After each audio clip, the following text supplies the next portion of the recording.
If we're gonna blow it up, let's light the wick. You said we'd moon, I said this chart looks sick.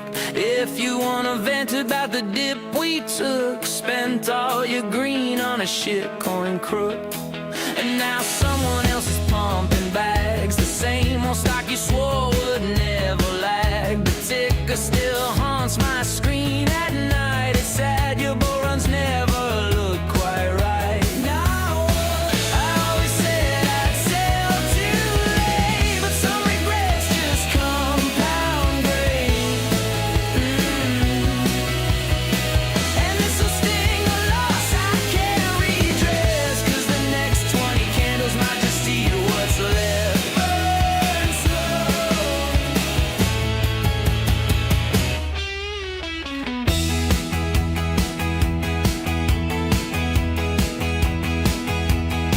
I hate to say that leverage made me bold, but without that margin I'd have never been sold. And patience is a wicked game. I've held through hell for pennies gained.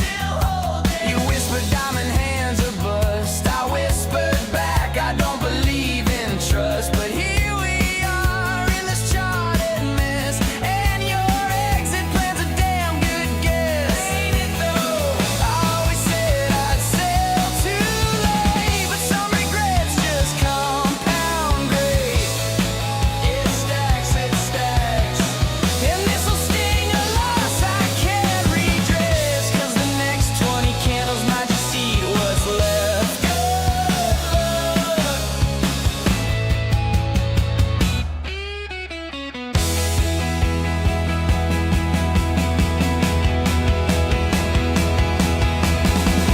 What if I never time it right? Always chase the highs, miss lows at night again.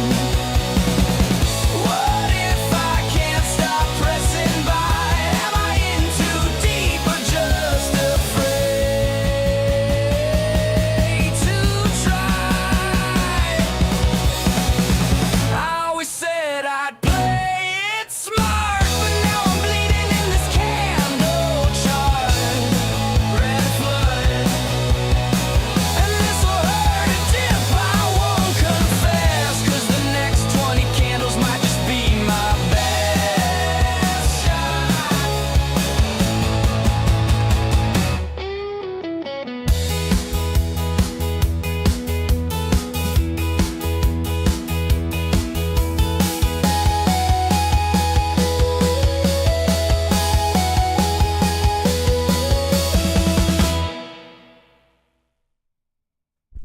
Oh, brother, oh, brother, oh, brother. Good morning, good morning, good morning, brothers. Good morning, brothers. Folks, it's a beautiful Thursday. Well, it's not so beautiful if you have call positions this morning. Pre-market trading a wee bit red. But if you have puts, if you bought puts at the end of market yesterday, congrats to you, because it looks like it's playing out.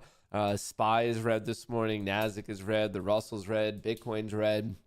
We had quite a sell-off yesterday morning that led to a very decent final half of the day recovery. Obviously still closing out in the red. The SPY down 0.3% yesterday. The NASDAQ down 0.6% yesterday. But like I said, it could have been way worse. And today that quote-unquote way worse might be playing out. But in all reality, I think the real fireworks are going to be tomorrow. So my goal this morning is to get everyone prepped up for the major news between yesterday and today, from like just the larger picture type of stuff. Then we'll be getting into a little bit of individual equity news. We did get the report from Walmart. If you're trading Walmart, if you're investing in Walmart, you want to look at it because it's not doing so hot this morning after its earnings. So Walmart's out there. But like I said, the particular, crown jewel, if you will, of the week is going to be playing out tomorrow at 10 a.m. ET, when we're going to be listening to Jerome Powell at the Jackson Hole Symposium.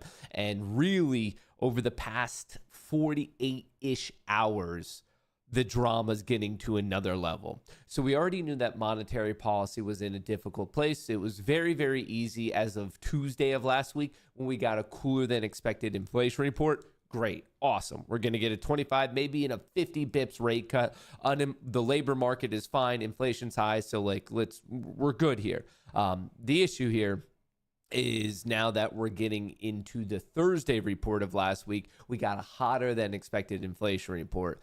And now all of a sudden the Fed's like, can we really, really cut rates right now? They thought inflation was getting lower and lower and lower. Unfortunately, we got a report that was higher. And then that was actually now being reported with very low unemployment. So the whole situation is getting a little complicated, or it was looking good. Then it got more complicated because, of course, the President Trump, popping off, calling Jerome Powell stupid and too slow and a moron. And then now the drama is going to another level where a different Fed governor, Lisa Cook, is now being accused of like mortgage fraud, and they're kind of using that to wanting to kick her out. So at least Trump then could have a majority with respect to Fed governors. There's only 7 of them, and basically he wants to have control of at least 4. So the drama is getting to another level where the administration is taking shots at the Fed, all these individual members doing what they can to try to get them out. And then the Fed's kind of being the adult in the room, not really responding, or if they do respond, it's in a very professional, political way. When I say political, I don't mean left or right leaning. I mean more of like they're talking kind of like just whatever, adults. And this all wrapped up on the fact of kind of not really a bombshell report yesterday, but a pretty crazy report that President Trump apparently ever since this year has bought $100 million worth of bonds, which means that he will personally profit from rates getting cut. And as much as I don't like it when Nancy Pelosi is trading as a politician, as much as I don't like it when Tommy Tuberville is trading as a politician, I want to just be logically consistent on this. I do not like when politicians are actively trading. I don't think that is appropriate. And if all of a sudden you agree with that statement and you're like, yeah, no, like I hate it when Nancy Pelosi trades. I hate it when Tommy Tuberville trades. I hate it when Dan Crenshaw trades. If you don't like any of that, but then all of a sudden you're okay with the president doing it, that you're not being logically consistent. I think you can be an adult, and even if you like the guy, even if you like Trump, even if you truly believe he's a phenomenal president, even if you truly believe that he's the best president we've ever had, or somewhere in this positive tone, it is okay to harbor those thoughts and be like, I think what he's doing is good, and still not be okay with him trading. That is allowed in this world. They are corporate bonds. Does not. Oh, never mind. Sorry. They're corporate bonds. They're corporate bonds. I forgot you can't make money off of corporate bonds. My bad. We might as well end the show now. They're corporate bonds. Oh, fuck me. I didn't realize. Corporate bonds. I forgot. That's something that you buy out of the goodness out of your own heart, not in an attempt to make money. Oh, man. Oh, geez. Corporate bonds. It's that one type of bond that you do to support a business, but then there's no financial benefit for you. I completely fucking forgot about that. Oh my God. Here I am thinking I was running a trading, finance, economic show, and I didn't realize that it's completely okay because they're just corporate bonds, guys. You can't make money off corporate bonds. No, especially not when those corporations are directly impacted by your own administration's policy. Yeah, no, I forgot that one. I really, really forgot that one. Damn. Wow. I don't know. That's all I really had prepared for the show, and then I didn't realize that corporate bonds were they're corporate bonds. Now I'm just embarrassed. Now I'm just 100% embarrassed on this one. Jesus. Dude, you know what's more hilarious than when people have Trump derangement syndrome that like pop off and think everything he does is awful? I think the one thing that is worse than that is people who think he can literally do no wrong. Because there's just such like a weird, well, it's not an undertone. It is by definition sycophantic. As much as I hate Trump derangement system, I swear there are people in this world who Trump could be like, hey, you know what? Last night I actually cooked up the like cure for cancer, and people would still be angry at him. Like I hate that. I think that's so silly. But what's worse than that, and we're seeing it in real time right now on like Rumble, is these sycophants who are like, nope, he can't do anything wrong. If there's ever anything negative, it means that the media is bought and paid for. We're not going to fact check anything. We're not going to do any critical thought. And like, what's weird is it's like kind of like a bunch of dudes too. So like, they're like, it's straight up sycophantic, but then there's kind of like these weird gay undertones, which I don't think many people would care about, but it strikes me that the people on Rumble would like specifically care about that. So I don't know. I would say my message is grow up, be your own person. Like, I don't know, develop at least like a modicum of like your own personal thought. You're maybe a little bit of like, this might be a crazy reach, but maybe going for a little bit of your own like critical thought on this one. Man, that is just, it's crazy. The corporate bonds, folks, I forgot. It's just corporate bonds. All right. Anyway, we're going to get into it. And obviously, people are not going to be happy the fact that he is very much like using his way to alienate half your audience. Good for you. It's not alienating. I care about the audience who cares about the truth. I don't necessarily want audience members, and not necessarily. I straight up don't want audience members who are too stupid to think that like, in modern day US politics, everything is good on one side and everything is bad on the other side. And the reason for it is like on a personal level, I just think you're fucking dumb. But on an actual market trading level, you don't have the intellectual capacity to survive trading. So then what's the point of you being a member of this show? I'm not here to alienate half my audience. I'm here to point out actual verifiable things going on. This is not subjective. It is objective. We have a certain set of information that when interpreted properly points to one direction. That's what we're here to do. And when you guys want to contort things, that bad things for your guy that are good or good things for the other guy that are bad, this mental gymnastics, and when you guys are going full Simone Biles mode on me, like all these hoops you're going through, it's a waste of your time. More importantly, it's a waste of my time. And I would argue the biggest impact on the quote unquote audience is you're wasting the audience's time. That's the issue. That's like the real issue here. As much, it's so funny. It's really, I always thought it was easiest to rile up the YouTube chat, and like you could talk to my editor about it. Like we would always like laugh. They're like, oh my God. Cause it just so happens that YouTube's a little bit more left leaning than Rumble, which I don't think is a surprise to anyone. So we would joke about it. When Biden was in office, we could say anything that dipshit was doing, and Rumble would stand up and applaud me and be like, hell yeah. This is our guy, Matt, speaking the truth. And we would see people completely crash out on YouTube. Now it's inverted. God forbid I say anything somewhat negative about Trump, and we just see the Rumble chat completely crash out. And it's flipped. Now YouTube, they like, ha ha ha, that's a joke. And like it's just so evident. Like literally we have the chat proof here of just like neither side, they like emotionally cannot take hits against their guy. They're like, we can't fucking do it. We cannot do it. And to see that switch, like literally this switch occurred between December and February, like into December, just because on this show, I'm going to call out whoever's in power when they do fucked up things with their power. That's going to be the general ethos of this show. I'm not here just to avoid your guy. If someone is in power, especially as it relates to money and the economy, and they do fucked up things, I'm going to call them out. It's that easy. And actually, 56 Sarge, I think this is probably the best statement, probably the most logical statement I've seen in a hot minute. All politicians are cunts.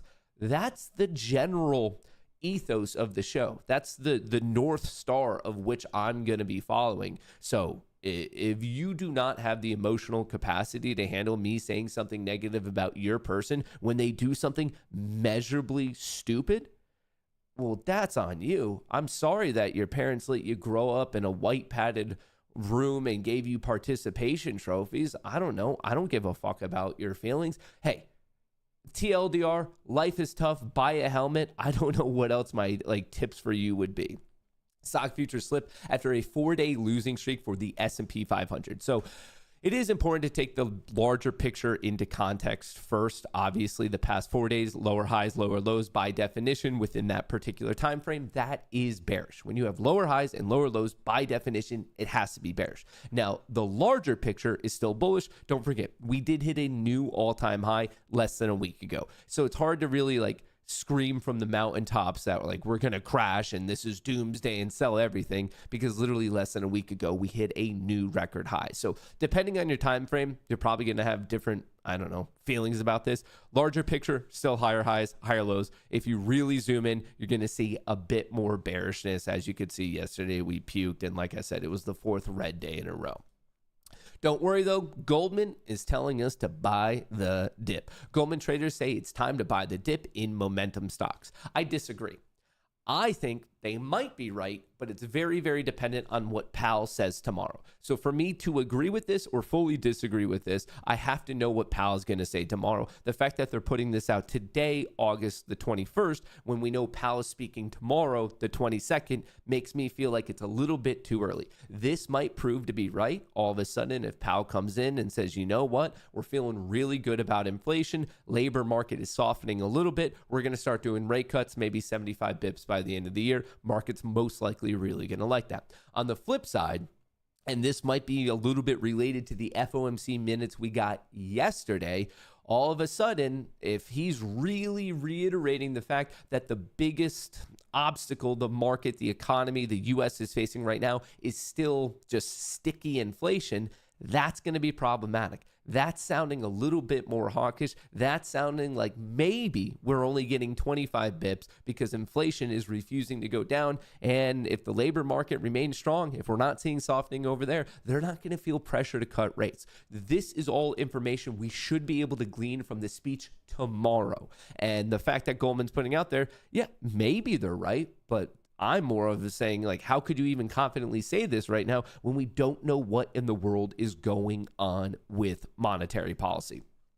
U.S. and EU spell out tariffs for autos, pharmaceuticals, and more. I don't want anyone to forget that we still are in a trade war. I know recently, media, even this show, we've been talking way more about what's going on with Powell and monetary policy, but don't forget that we are still actively trying to bang out the individual details of specific trade agreements, and apparently at least with the U.S. and EU, which is an important one because they're going to be our biggest trade partner, especially when it comes to the world of pharmaceuticals, just by dollar value. So that's a little bit of positive news, so I don't want anyone to forget that. All right, more specific to today, we did get the initial jobless claims numbers. They were a little bit higher than expected. Once again, maybe slightly suggesting a weakening labor market. And then what was actually not good was our manufacturing numbers. So both of these came out at 8:30. They were expecting 6.8 for manufacturing, came in at a drop of 0.3. So that was definitely a miss there. At 9:45, 15 minutes into the trading day, we're going to get some PMI numbers. And then at 10 a.m., we're going to get existing home sales for anyone who cares about that. So there's a couple extra things you should be paying attention to today, but I'm telling you, the fireworks of the week are tomorrow, 10 a.m. Fed Chair will be speaking at the Jackson Hole Symposium, and we're in a really interesting spot to kind of better explain what's going on with monetary policy and whatnot. Is remember, for the Fed to cut rates, remember, this is very important. I see some people talking about the Fed and you're referring to the stock market. Remember, the Fed exclusively has two mandates, and neither of those mandates has to do with the stock market. The Fed cares about keeping unemployment low, basically labor market stability, and then also price stability, which is going to be a little bit more specifically related to inflation, hence why they care about the PCE report, CPI report, those types of things. So that's what price stability, a little bit more inflation related, and then obviously just the job market, the labor market. They don't want an absurdly soft labor market. And sometimes these things are at odds with each other. Right now, we are in a situation where the labor market is actually pretty good overall. I mean, we're at kind of a historic low unemployment rate. We're in the low 4%. So we're not seeing a real softening in the labor market, and that a softening in the labor market, worse labor numbers, worse job numbers, that's actually going to be a little bit of a push for the Fed to cut rates. So for all of you who want rates to be cut, one of the major things we would have to see is the labor market getting worse. Worse labor market, higher odds of getting a rate cut. And that would also be, and then the other thing you have to consider is inflation. So if we see a worsening labor market and inflation is either steady or dropping, that really increases the chances of a rate cut. On the flip side, if the labor market is strong, if it's like actually holding pretty well or at least going sideways, but then inflation is actually going up, that's the opposite. Not only like will it increase the chances of us staying where we are with the Fed fund rate, if it gets too bad in that direction, if inflation really picks up and the labor market is still strong, they actually might increase the Fed rate. Now, that's an extreme example that right now there's statistically no chance of. We are in a situation where they're kind of both going a little bit flat. I mean, the job market's been pretty consistent, no real jump ups or jump down. Overall, it's in the territory of pretty decently okay. What we're getting recently is the changes on the price stability side. We're getting changes in these inflation readings where for a while we had that huge pop a couple of years ago, then we came down and we are still dropping, but it's slowing down. The rate of which we're dropping is kind of like just like curving out. And then really last week was probably the worst information the Fed ever could have got. They got two very important yet conflicting data points. The CPI report coming in lower than expected, that's good. We want inflation lower because then that's going to give an opportunity for the Fed to cut rates. The problem is 2 days later, we got a higher than expected inflation report. And then that kind of leads the Fed like awkwardly there. And I'm bringing this up because don't forget, those are the two things the Fed has to care about. They have to care about the job market, the labor market. They have to care about price stability, aka inflation. Those are the two things. They are not tasked with the job of how good does the stock market look. They are not tasked with the job of how good does the housing market look. They are not tasked with the job of, but what about how much our government has to pay in interest rates on all the money that they borrowed? That is not their mandate. You might argue it should be one of their mandates, and that's a different conversation. But as of right now, that is not one of their mandates. Once again, you are up to your own opinion on it. You think if it should get included or not. But I just want to once again, their job, it's just twofold. It's just those two things. So we're kind of in this awkward catch-22 where Trump wants rates lowered. Like he said that he wants a 300 bips rate cut, which is also just basically fucking same drugs as Hunter Biden there. We're never going to get a 300 bips rate cut at one shot. Maybe 25 bips, maybe 50 bips, but a 300 bips, that's too big. So he wants that. But remember what we would need for that. For us to get this rate cut, you need to have a weakening labor market. But remember, Trump also very much cares about strong numbers. In fact, he just got rid of the lady who was running the Bureau of Labor Statistics, saying the numbers were kind of fictitiously worse, and he wants them to be improved. So in a weird way, he kind of got rid of the one person who was giving the rest of the world, and specifically the Fed, the information that they can lean into, saying, yes, this is why we are cutting rates, because we are seeing a weakening labor market. So awkwardly, in the past week or two, in terms of the narrative related to are we getting rates cut, Trump literally did fire the one person who was giving him that kind of information, because obviously he doesn't want any reports out there. Just no president would. No one wants themselves to be running an administration when all of a sudden we're getting all these reports that the labor market is weakening. But ironically, or the catch-22 here is that's the exact information they need for the Fed to cut rates. So we're kind of in this upside down, inside out world. And that in itself is already complicated. And the drama is just always going to another level now. Trump turns up the heat. Fed Chair Jerome Powell tries to keep his cool. The president and his allies accuse Powell of dragging his feet on interest rate cuts in a caustic and unprecedented pressure campaign.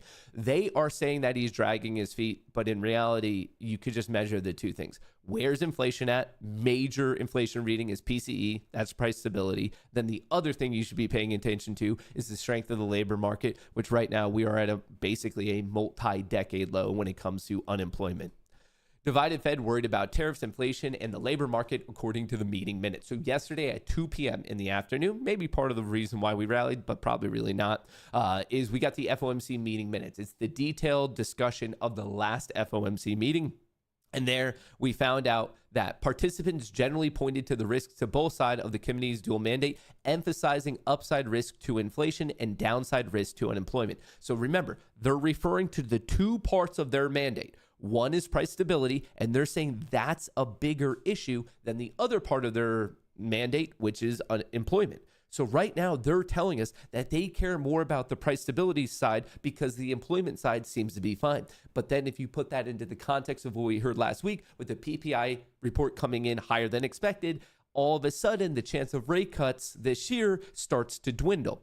At one point last week, Wednesday of last week, there was like a 97% chance of a 25 bips rate cut and a 3% chance of a 50 bips rate cut. But ever since that PPI report and ever since the FOMC meeting minutes and ever since all of the, I guess, public appearances and speeches of the FOMC members over the past week, now the odds of a 25 bips rate cut are dropping and the odds of no rate cut at all are starting to increase. Now, this is for the September meeting. I want to be very clear that there's quite a bit of time between now and this decision where the odds are probably going to get a little bit more concrete. But what this does is it puts a massive emphasis on the September jobs number. If the jobs number is weak in September, write this down, replay it, do whatever you need to. If we have weak jobs number in September, that will increase the chances of a rate cut. If it is a very strong jobs number, and God forbid inflation also goes up, we might not get any rate cut whatsoever. So really this decision, this September decision is going to be coming on the September inflation report and on the September jobs report. Very, very important to pay attention to that. And as I alluded to, the whole thing, the drama is now, the drama was already at 10, and now someone just turned it up and snapped the knob off, honestly. Trump aims to win majority on Fed board with attempt to oust Lisa Cook. This was the hot story of yesterday, and this asshat Pulte, if you know anything about him, historically, he's just a dipshit, like stock pump and dumper, like penny stock bullshit. He actually got his way into politics now, and they are coming up with like Lisa Cook, who is a Fed governor. They're basically saying Cook fraudulently represented out-of-state condo as her principal residence, saying what, I guess 16 days apart, and I guess you can't do that. I don't know. I've never bought a house. I don't know how much of a legitimate aspect there are to these details. Might be real, might not be real. I guess I'm in kind of the wait and see mode for more information to come out. I don't find Bill here to be the most credible source, but also just because someone's not credible doesn't mean that they're always lying. Obviously, this could be very, very credible.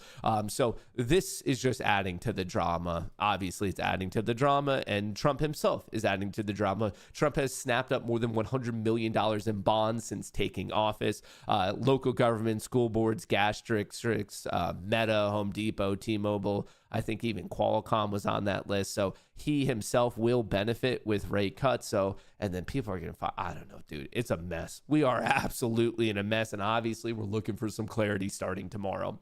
We did hear from Walmart this morning.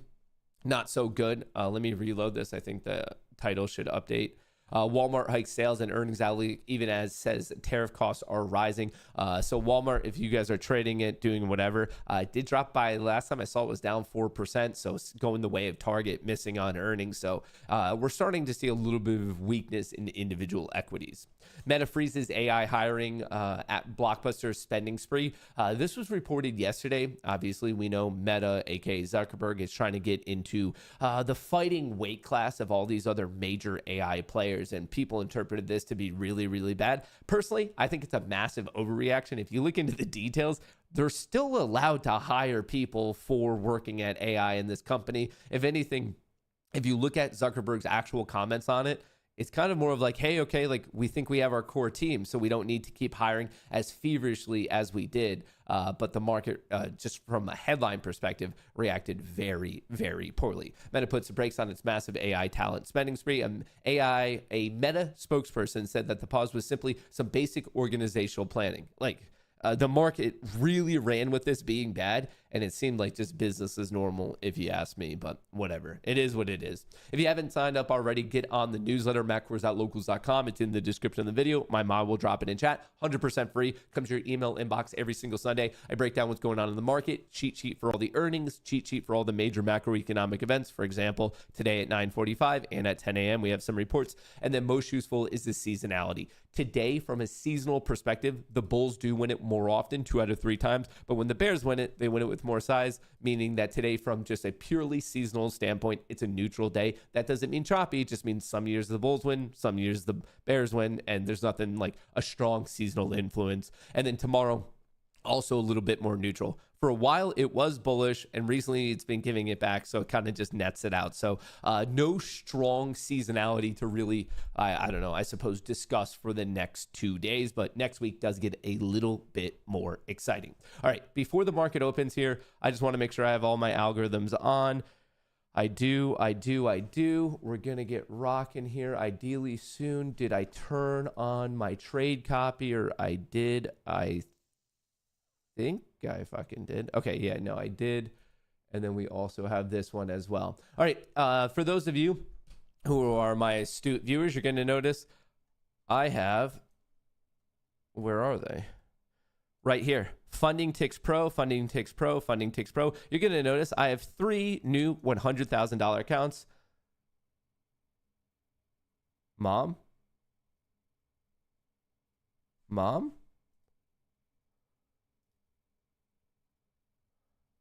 All right. Sorry for that slight amount of confusion. Anyway, you're going to notice.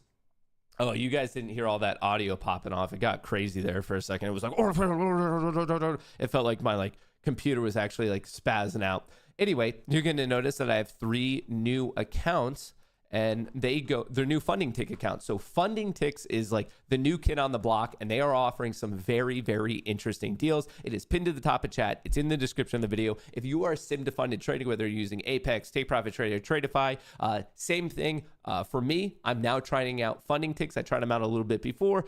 Rules were fine, but now they're doing a whole new set of rules that I think are actually really, really interesting. So if you want to check it out, they have a whole range. They have 3 styles of accounts. You can do straight to funded. You could do an in-betweening challenge, and then you could do a different type of a challenge. So the fact that they're have such a, I guess, wide array of offerings, I think you're going to be able to find something here that you enjoy. So that's why I'm trying it out. Personally, for me, I'm doing the Pro Plus 100K. So I'm in the eval stage here where I'm allowed to have a 3K drawdown, and I'm looking for a 6K profit target. I need to trade for at least 3 days. The max amount of contracts I could trade is 8, and I have to follow 40% consistency. When I do that, if I pass that, I'll go from student to master. There is no activation fee. It's $200 before the discount, and then with Goonie, Goonie, you could get 35% off. So they really only cost $120. So for $120, I have a 100K account with pretty favorable odds, and then from there, I'll be able to deal with a 100K account and a 3K drawdown. So kind of an interesting opportunity in my opinion. And you could get paid out every 5 days. It's a 90% split. Like I said, this is the newest offering, and those are the exact accounts that you guys are seeing right here that I just made 356, and 137 on. So we're already seeing some slippage early this morning. We're actually seeing quite a bit of slippage. Some of the best accounts did 367 on that same trade, while some of the worst ones did 137. But anyway, that slippage, sometimes it helps you, sometimes it doesn't. Check it out. It's pinned to the top of chat. It's in the description of the video. You will get that fat discount if you use that code Goonie, Goonie. And I should also note, with that code Goonie, you could generically use it on pretty much all of the main sim to funded. At this point, they've all reached out to me, whether it's Apex, Take Profit Trader, Tradeify, Funding Ticks. Code Goonie will get you whatever the current best deal is. I'm a little bit behind. My apologies. Ding, ding, ding, ding. The world's largest casino is now open. Best of luck to all. Play responsibly, and if not, have fun. All right, the market is open. My apologies. I'm about 3 minutes late.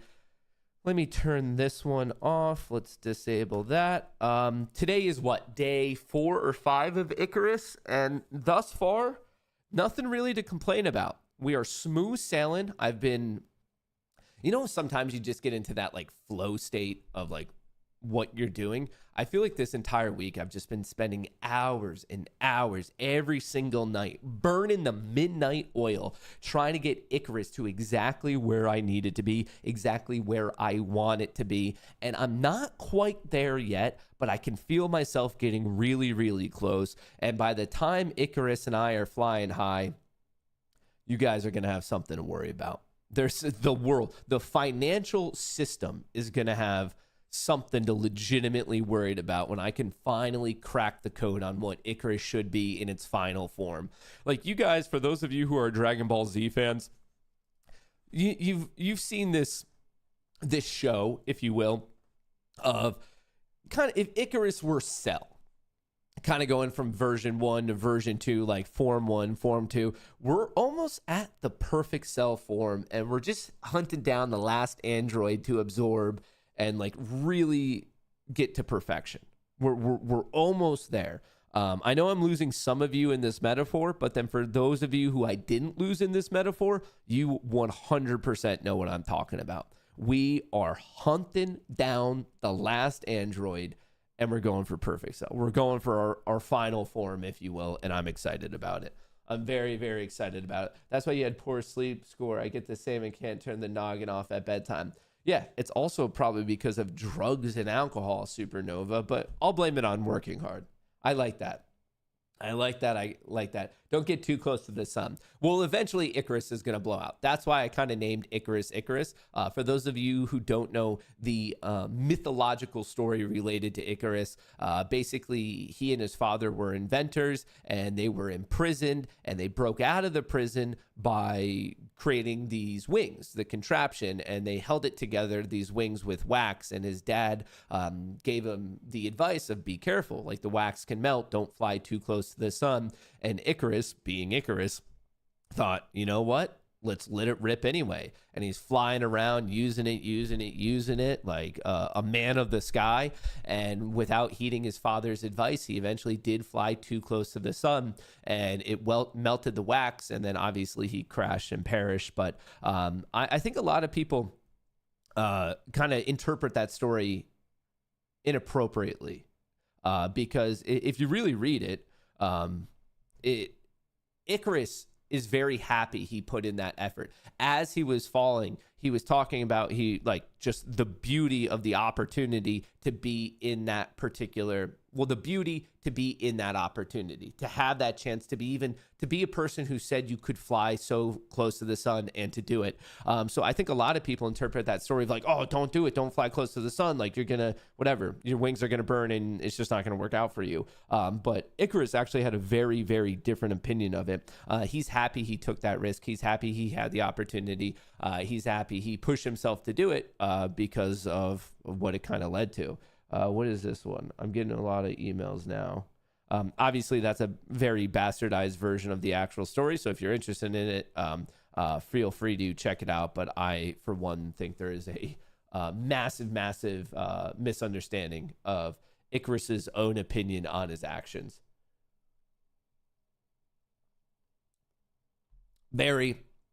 A large misinterpretation. All right, how's Palantir doing today? Palantir's gotten beaten up ever since the Citron comments.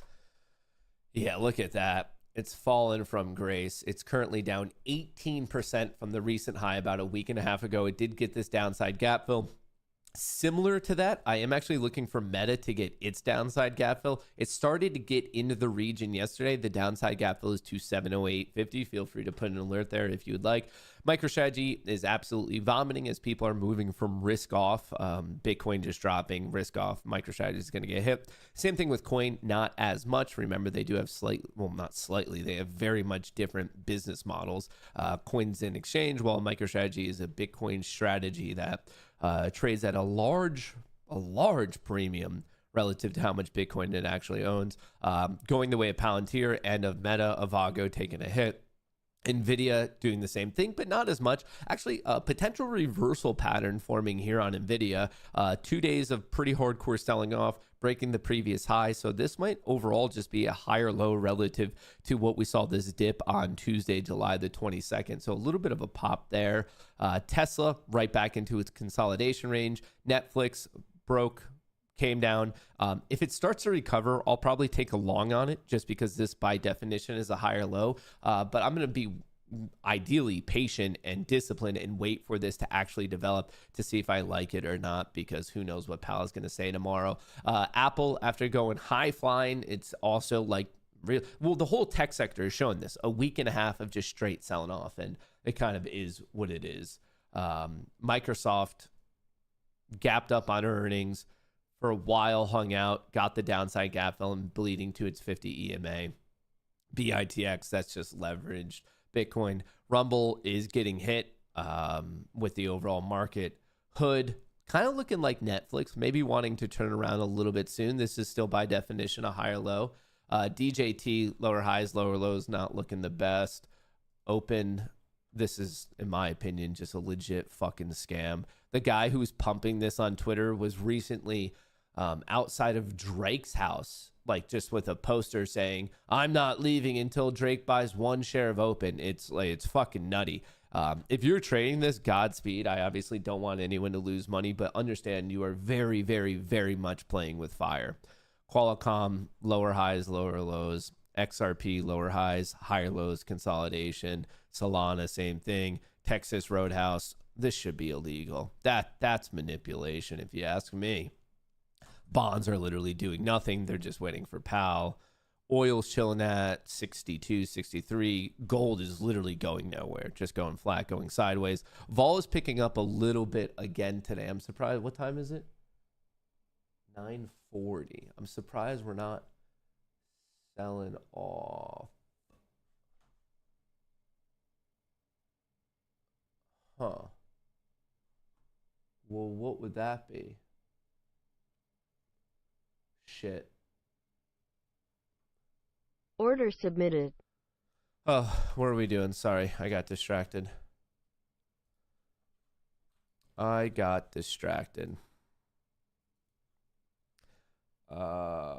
Not in love with this trade. Obviously, I hope it hits, and the odds should still be decent, but you kind of even saw my confusion. This strategy that fired, DS, should not fire past 940. Order filled. Oh, I know why it did. Fuck me. Wait. No, I don't. Why in the world? That should not fire after not. Why did that fire? Why in the world? I mean, I literally changed that code this morning. 940. When did it enter that trade? 941.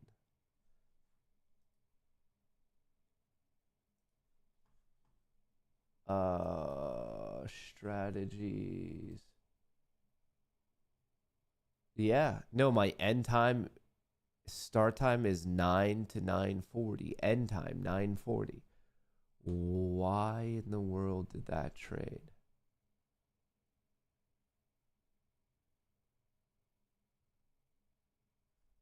What the fuck?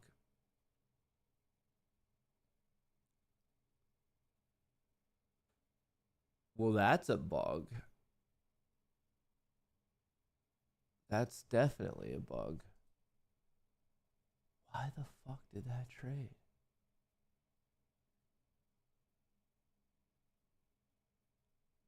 Huh.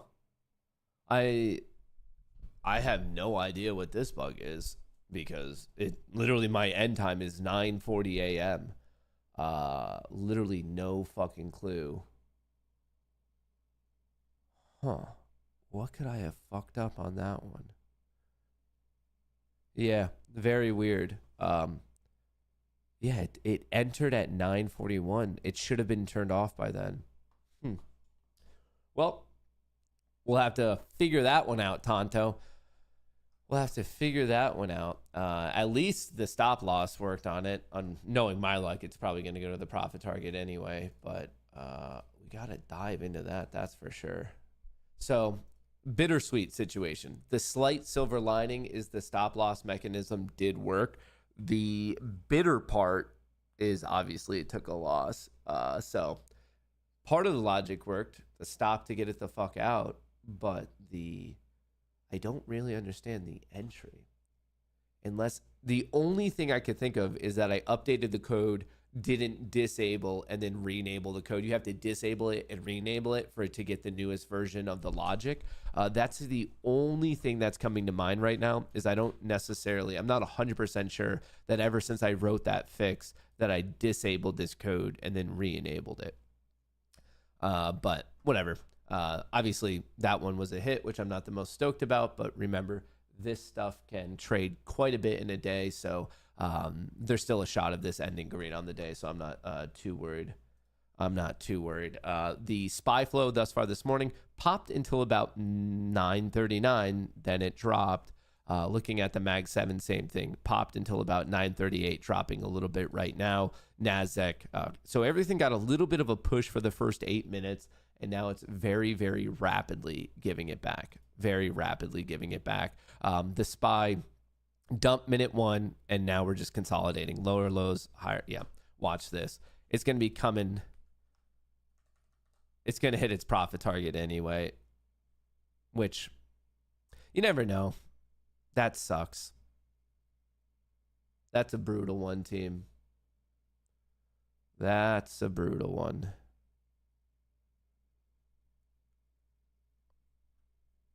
What the fuck? And now another trade should have fired, but didn't. Order submitted. Instead, it fired late? What the fuck is happening today? Order filled. Dude, what is going on? I almost wonder if my computer clock is off, because both of these trades thus far today, the timing has been wrong. I even called it out to you when it was supposed to fire, and it was like, what, a minute delayed? Is my system clock off? What the fuck is happening today?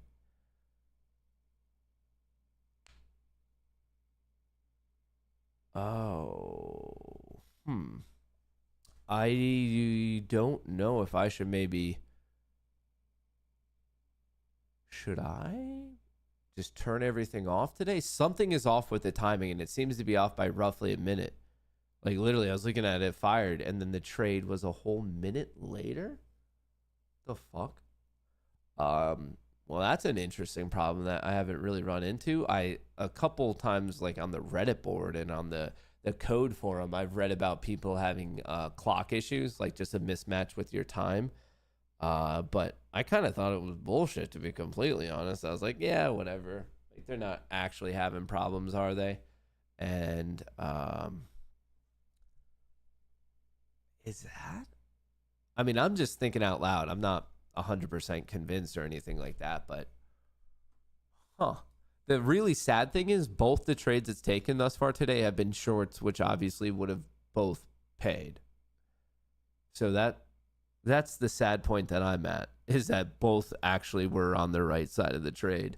Regardless of time, it would have hit its profit. So that's a little insult to injury. It's one thing if your shit's not firing, but it goes against you and you're like, whatever, I took the hit. I was going to take the hit anyway. It's kind of painful that both of those trades actually hit.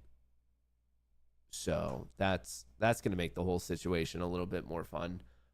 Emotionally, 5-minute red, 10-minute red, 30, 4-hour. So the 5, 10, 30, and 4-hour on the ES contract, from a momentum perspective, all favoring the bears. Same thing on the NASDAQ. The 5-minute, the 10-minute, the 30-minute, and the 4-hour, all favoring the bears. So momentum-wise, S&P 500, NASDAQ 100, the bears are winning. Looking at what we have going on with flow here, let me go to the Mag 7. I think it's a little bit more helpful. We spiked until about 9:38. We puked until about 9:47. We just got that report at 9:45. 9:45. So is it the vol of that event that kind of fucked me?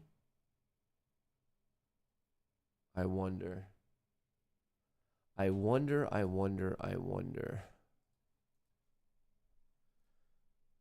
Maybe that was the smart move. Well, actually, that could have just been some bullshit anyway. I'm more concerned of the clock issue. That's an easy fix of just saying, okay, if there's a 9:45 report, don't do the third strategy of the day.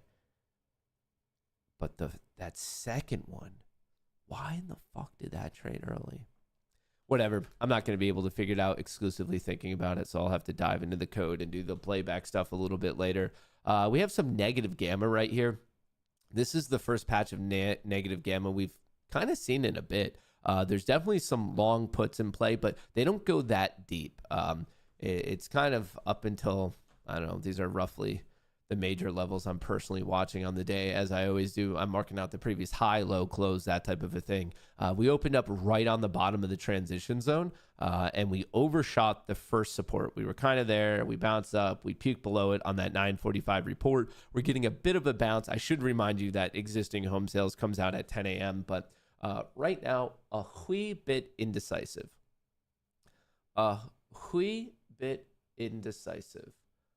We're going to see, does it want to push all the way back up and kind of maybe make a run for yesterday's closing value at 6396? Or is this just a lower high and we puke 65 and hit probably one of the major open interest levels of the day at 6350? So right now, lower highs, lower lows. The current 1 minute trend with pretty much all the other trends, it is bearish. Bitcoin's catching a bid right here. And also NVIDIA went green. NVIDIA and Apple. So the first and the third biggest stock in the world actually put in a little bit of green. And honestly, Microsoft not that far behind. Meta's getting a bit beat up. In my opinion, the market is still overreacting to the news we got yesterday. What the fuck? What is going on right now? So the Mag 7 puked 2 minutes after the 9:45 report, and then we popped. Same thing with the SPY. That puked for an additional minute past that report, and then a recovery. So maybe the initial reaction, the market obviously apparently overreacting here. Apparently overreacting. Tomorrow.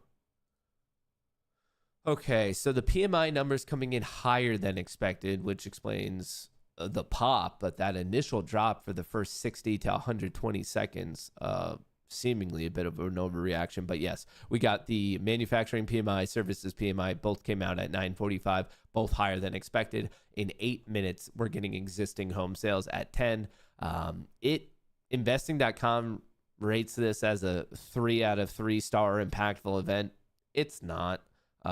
You might individually care about it, and it definitely can cause a little bit of short-term vol, but existing home sales is not like as impactful as Powell's speech or a CPI report or something like that. It's just simply not. All right. What the fuck am I trying to do here? What am I trying to do? I'm torn between, why the fuck did that fire today?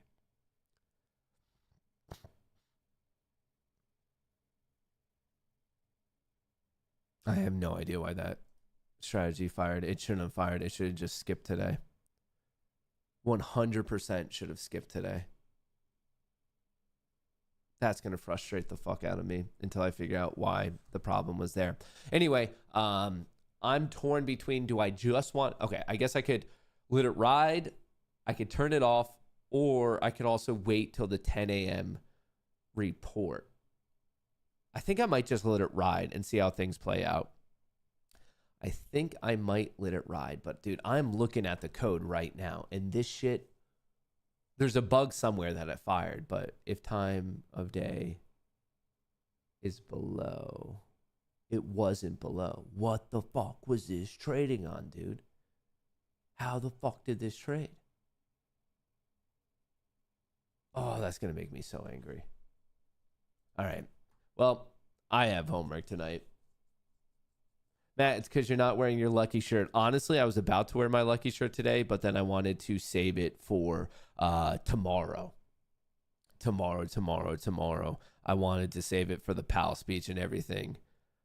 So I almost did, and now I'm feeling like maybe I should have just doubled up on the lucky shirt.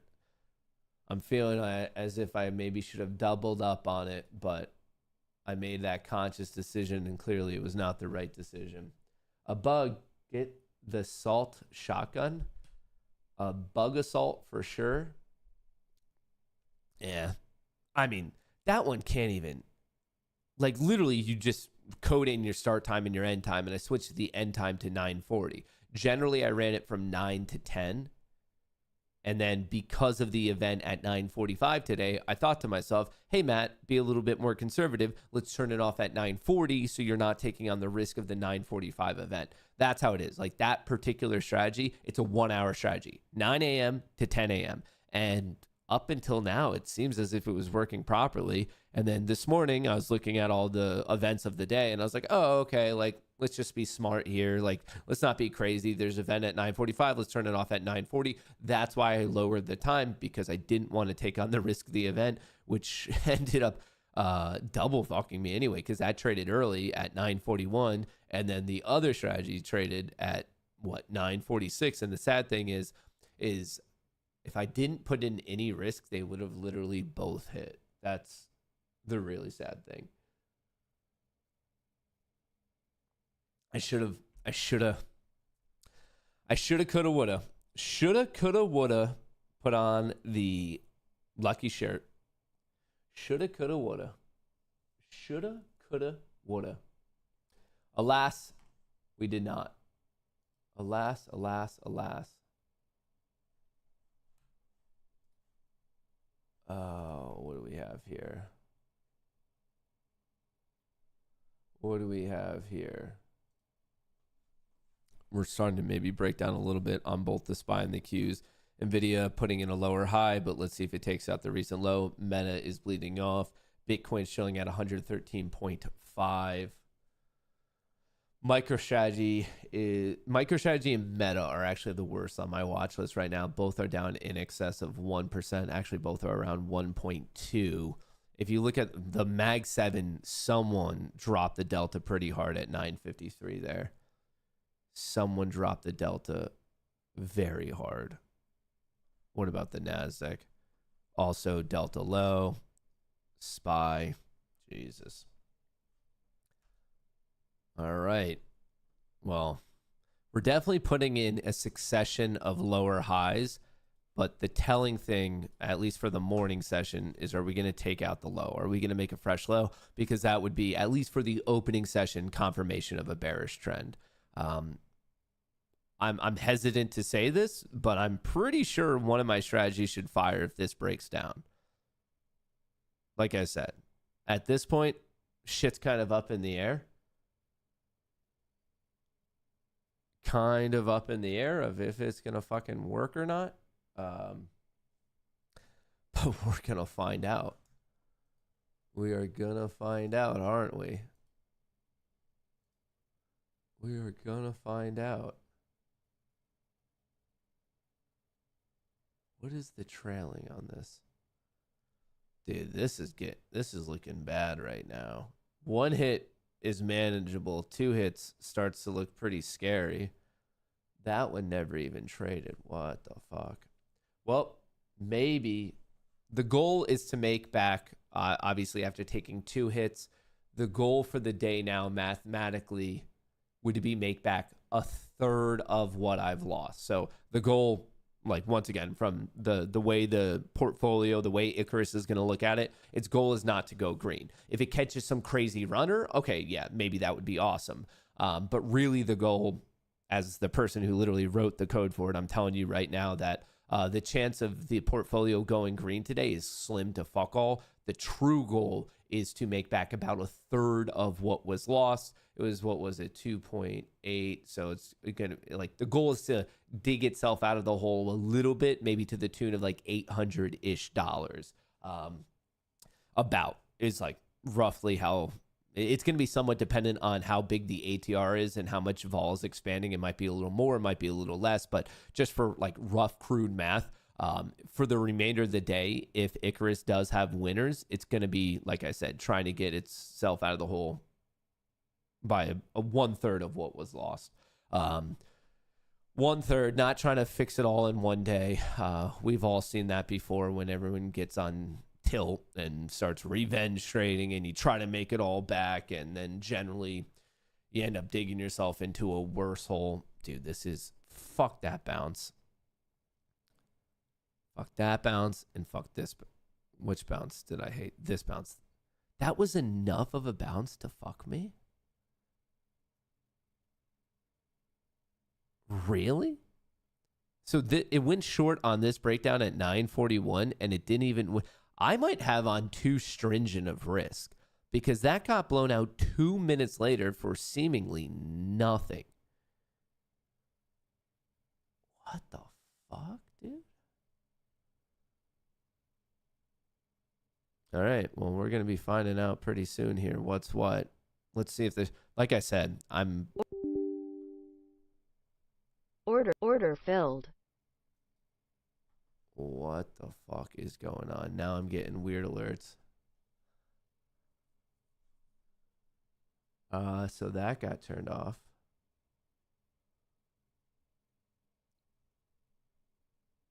Did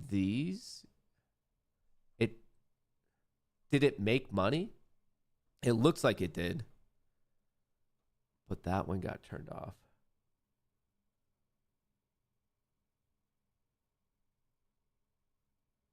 I'm thoroughly confused. Does anyone remember? No, okay, yeah, it was because it was 2.7 and now it's at 2.4. Okay, so those ones worked. Did these ones work? Take profit, take profit, take profit, take profit. Was that the same trade? It was the same trade. Okay, I guess it worked. It happened really quick, so I didn't see any of the numbers, but technically it is less of a hole than we were in. So actually kind of got lucky right there. That was a pretty large, man, I guess that 10 a.m. announcement. What the fuck is going on today with all these data drops? What was the numbers?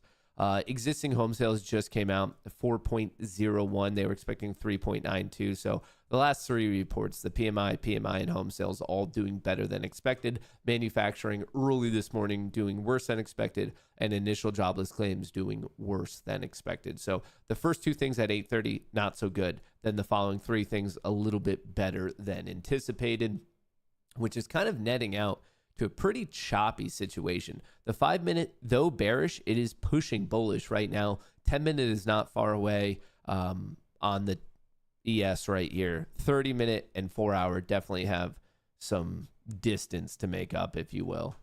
And then on the NASDAQ, same thing. 5-minute, not that far away from testing. 10-minute, not that far away from testing. 30-minute, still bearish. And then the 4-hour here, I'm just redrawing some of this stuff so we know if we're taking out important highs or important lows. That's the market, I guess, like that. Jesus, I guess I'm eating my words on. Hang on, I want to go back to this account. All right, what the fuck happened there? Profit target, risk. So this one was a winning trade? Okay. So one small winning trade, two winning trades, the second one even smaller, and then two sizable hits, but that don't make sense because this one would have made money. It was a short. This one was.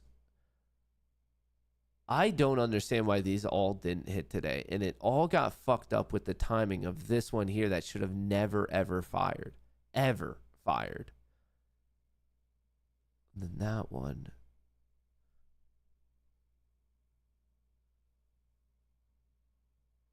If it just waited.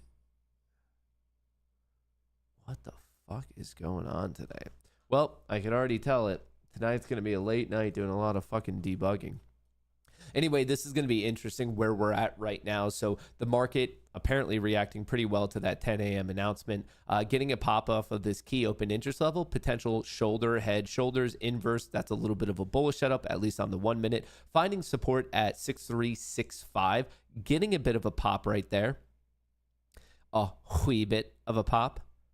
And now we're at an intraday high and potentially eyeing up that red to green move once again at 6396. So let's see if there's any follow through here. Obviously, you have the closing value, you have the open interest, technical level, and psychological level of 6,400. And then just above that, you have the top of the transition zone and the high from yesterday. So there's a lot of mess right here in this 10-point region.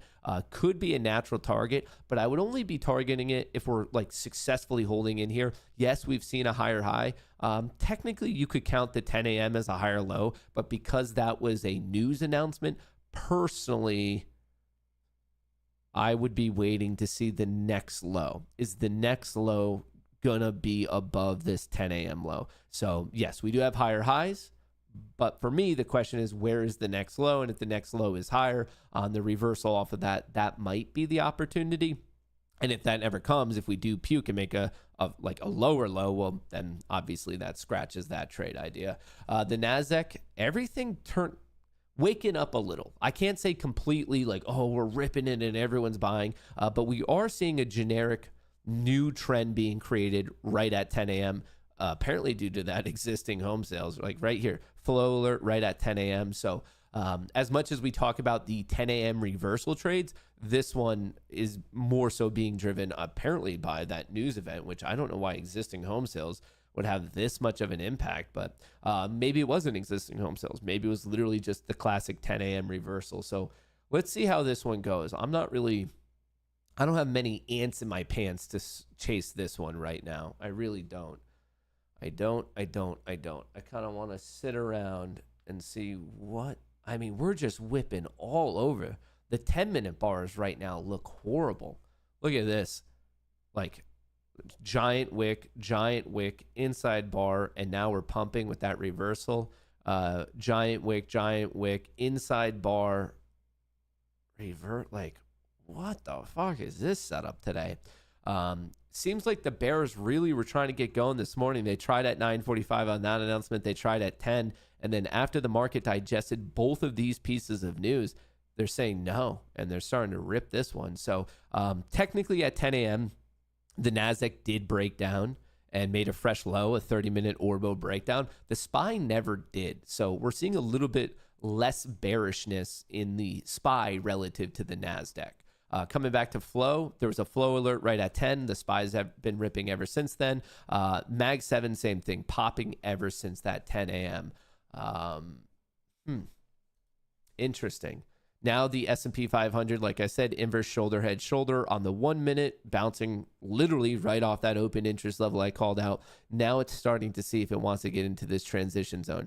Did anyone notice how we pump so easily right to the start of where market makers no longer have to buy? Remember, the major definition of this transition zone is that market makers are pretty much neutral. So below it, they're going to be leaning a bit bearish. Above it, they're going to be leaning a bit bullish. In here, they're going to just kind of be sideways because they're balanced out. Look at this. Huge push, literally stopping there, which also perfectly aligns with the market open. And then all of a sudden, things slow down because really, most likely, from a math perspective, the market makers are balanced out. So they like, now this is just, okay, like, do people want to trade it? Do you want to keep it up in here and let it chop around? Or do they want to send it out when the market makers, like, once again, have to go back to balancing out their books? So very interesting to see how perfectly that played out. Rip, slow down.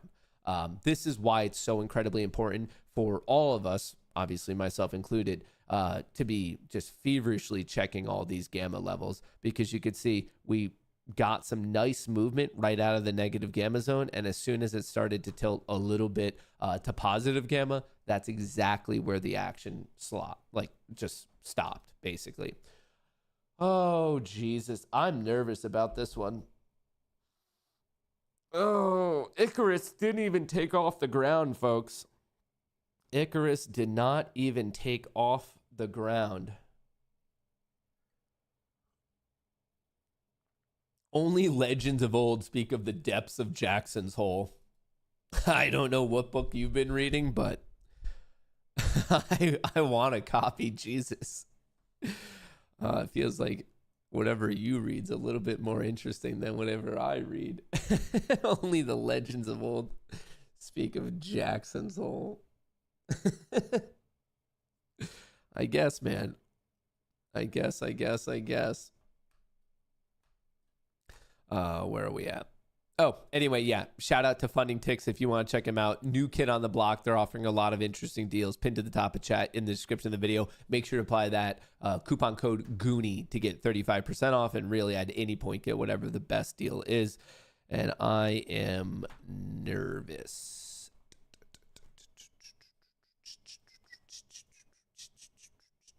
Let's go to the 100 tick.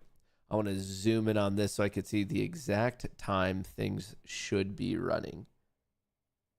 The exact time things should be running.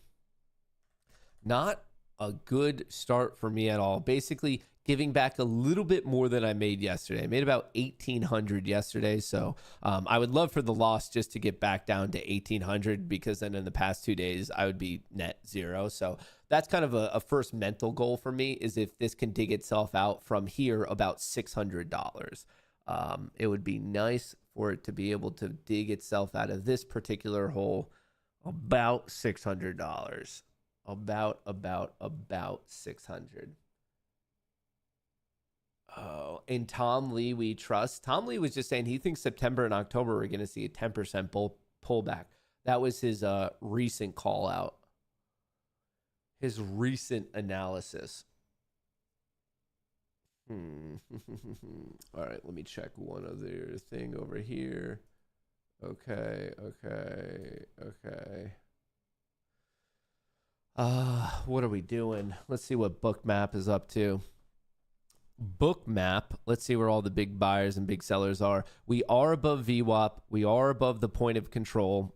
Both of those simultaneously, that'd be bullish. And it looks like we have a decent amount of support at 23,250. So for those of you who maybe have a bullish idea today and you want to represent your idea by going long, maybe not the worst idea to like get along right at that level.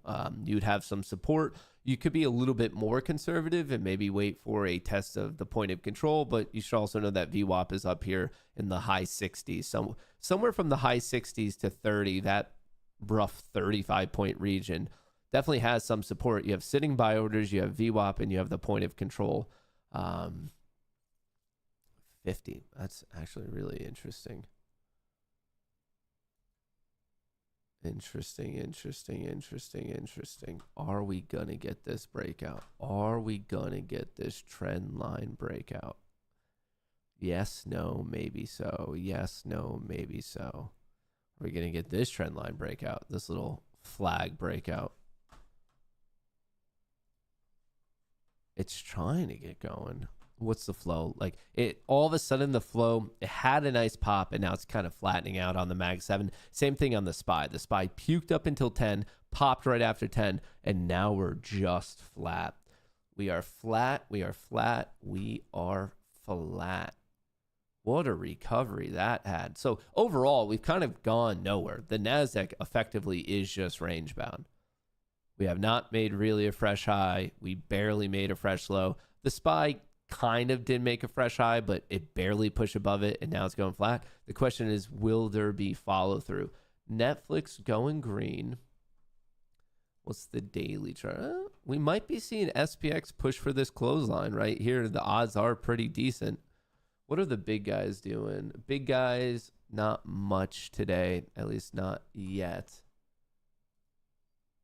At least not yet.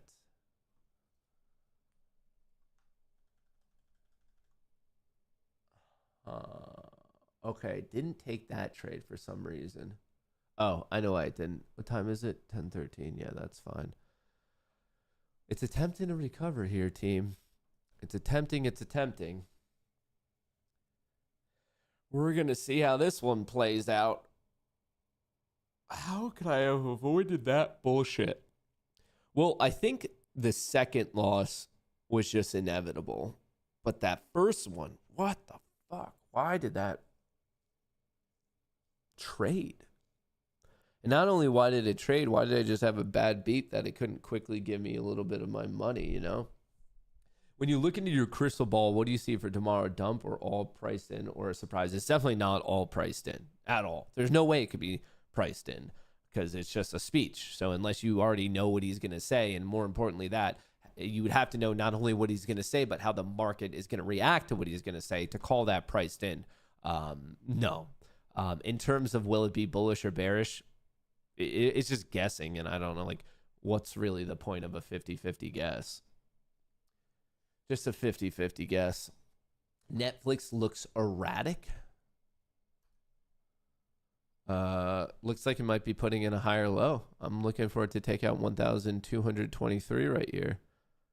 But we had a huge pump, a pullback. The pullback, obviously defined by lower highs, lower lows, recently broke out, put in a top, pulled back. This recent low is higher than this low. So it might be a change of trend. Might be an old change of trend like we saw here where it pumped, pulled back, put in that higher low, popped again. Once again, overall upward, short-term pulling back, then it gets going again. This might be the start of that whole new trend. But it'll be telling. It'll be telling to know if 1,193 holds, and then specifically if it breaks out of 1,251. But since we're here talking about it, we could do a little bit of a deeper dive just in case anyone's interested specifically in Netflix. NFLX. Kind of messy. What's it trading at right now? 1,218. Where does that put us? Roughly where my cursor is. So there's quite a bit of resistance at 1,225. If it can overtake that, then there's that shot of the push up to 1,250. But clear, strong resistance. A lot of positive gamma at 1,225, which is about right at that high from yesterday, about $9 above where we are. Quite a bit of resistance right there. So with respect to risk to reward, if that's my current reward and this is my risk, I'm not going to take that trade. So I don't necessarily love this option setup just because the risk is farther away than the reward. And that sometimes is okay. Like whatever, if you want to take an inverse risk reward setup, hey, have at it. But I would say you probably still want to be trading with the overall trend. And right now the overall trend, it's kind of questionable. Is this a lower high or is this a higher low? Like it's a little bit like up in the air. So because of that, because the overall trend isn't the best defined and because the reward is a little bit too close relative to the risk, I'm not in love with that trade right now, especially today when we don't necessarily know what in the world is going down tomorrow at the Jackson Hole. Matt lives his life a quarter of a mile at a time. I try to. What is it? It's all right. We're a little bit, it's holding. When I say it, I'm referring to the market. We are still slowly but surely grinding up right here. It is holding. Interesting. And it just got a pop in real time. All right. Well, it might be going. It seems like it's gearing up for this red to green test right here. Feels like it is gearing up. The Mag 7 got a little bit of a pop. The SPY got a little bit of a pop. The Qs are even going for their red green test. Choppy day. Fake out breakdown there. So the Nasdaq broke to the south side. The SPY broke to the north side. Meta's doing nothing. Netflix, who knows? Microsoft's going. And Netflix is going. Those are maybe something interesting to watch. Some of these are not moving at all today. A lot of these are not moving at all. Okay, so it seems like in terms with respect to like the larger tech plays, Microsoft and Netflix are the ones that are having some interesting ranges, while a lot of the other ones are kind of just stuck sideways. Where are we at with this? What in the world are we doing? So that cross along there at 10:05. 10:05. Why did that not trade? Because at 10:05 it was below. And then that strategy turns off at 11. I have one strategy that's from 9 to 10 and a different strategy that's from 10 to 11. So that one could still technically fire, I guess it being 10:20. Oh, is it those two that conflict? No, those would have conflicted with each other. I don't know. Your guess is as good as mine for whatever the fuck is going on today. What is going on today? It seems like it's craziness. Seems like it's straight up craziness. Here's a look at the flow. Mag 7 kind of flat now. SPY still slowly but surely grinding up. Honestly, I'm personally just waiting for the start of this test. This whole region is pretty important, from 6396, yesterday's closing value, all the way up to 6408, which is yesterday's high value. In between there, we have the top of the transition zone. We have the key technical, psychological, and open interest level. Seems like there's a lot going on right there. So this should be a pretty interesting test. If it can get above it, that's impressive. And then from there, my reach target would be 6430, which is another open interest level. But I mean, that's a lot of resistance for it to break through. Quite a bit of resistance for this to break through. Quite a bit. Microsoft is green. Netflix is green. Nvidia is green. Meta's still down 1%. Meta cannot catch its footing. But it really seems as if both the SPY and the Qs want to make this move. To at least examine if they want to go from red to green. High odds of us testing that. Very, very high odds. When you open up below the previous close, very, very strong odds of testing the closing value at some point in the day. I have no idea what the fuck is going on today. Well, to be fair, that is pretty much every day for me. Do any of you have on interesting trades right now? Did any of you somehow decide to go long at 10:01 on that drop? Did anyone? Because if you did, I'm jealous of you. Your accounts are looking better than mine. I cannot believe that.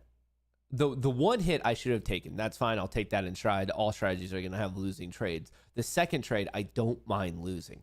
I have no idea what happened with that first trade. That's where my mind, I'm like almost like broke on a circuit here, coming back to that of trying to figure out what in the fuck happened.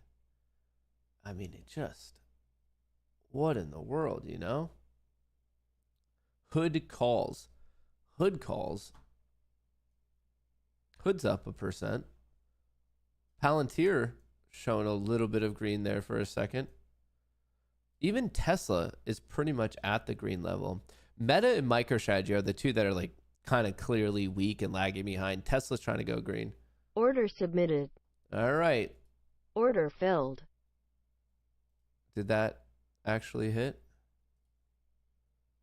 Okay. I think it did. All right. Your boy has the shovel. I'm trying to dig myself out of this hole. Every 5 points, just if I can take it, I'm going to take it. Can I get myself out of this fucking mess, dude? Can I get myself out of the mess? Slowly but surely. Give me my money. Slowly but surely. I want these numbers to get back below a $2,000 loss. That would make me feel a lot better with my life. Why is XSP and SPX a different price than SPY? They're different things. One's a index, one's a cheaper version of the index, and the other's an ETF. They're highly correlated. They're correlated to probably like 99%, but the direct answer to why they're different is because they're different things. SPX is an actual index. SPY is an exchange traded fund. but I lost all my gains on that pop. You're shorting this? Iron condor on SPY? I don't know how I feel about an iron condor today. How are we getting stuck? Okay, so there is a... Oh, wait, is Captain Condor back today? Looks like there is a call credit spread up here at 6,420 by 25, and then a put credit spread down here at 6,325 by 20. Looks like someone... Oh, it's a new position. Okay, someone just threw on an iron condor. Is that what you're talking about? Within the past 10 minutes. When did they put this trade on? Yeah, so somewhere between 10 and 10:10, someone threw on a pretty sizable iron condor. You have the call credit side at 6,420 by 6,425. This bet is betting that we conclude the day below 6,420. And then all the way down here, you have the put credit spread, 6,325 spread by 6,320. This particular bet is betting that we close above 6,325. So this play, which is most likely paired together, is betting that we close out the day in between the values of 6,420 and 6,325, somewhere in this 95 point region is what that bet is. And it was just made. That bet was just placed in the last 10 minutes.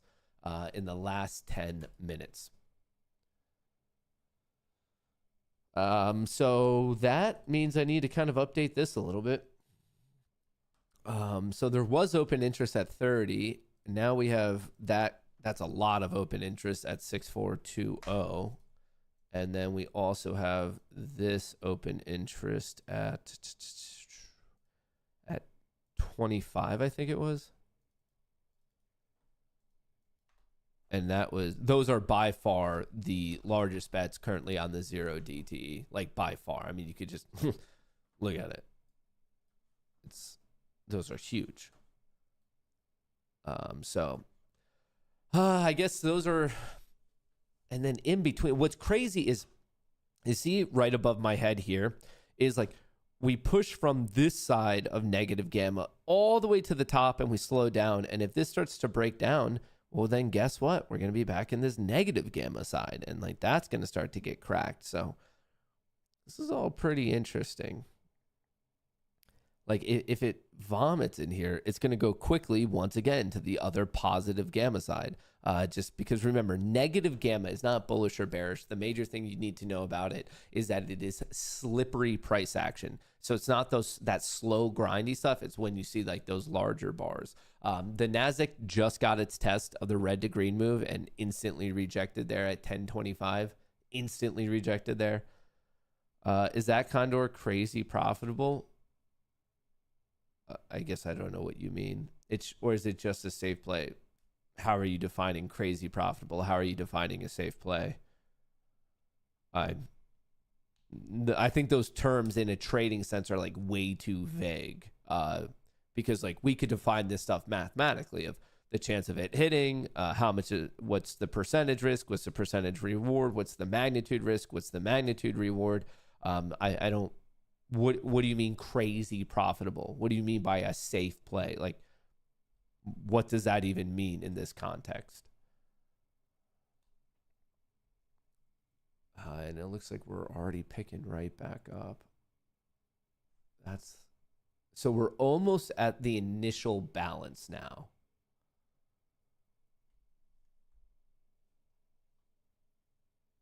Would you ever do that trade? That's a whole unrelated third question now of would I ever do it, which has no connection to it being crazy profitable or safe. I've traded iron condors. I know what they are. I've traded a lot of iron condors. I think there's better ways to engage in the market depending on certain market dynamics than iron condors, but today isn't a day that I would do an iron condor. The Monday and Tuesday of this week, I think, was a very reasonable setup to do iron condors. But remember, not all days are built the same.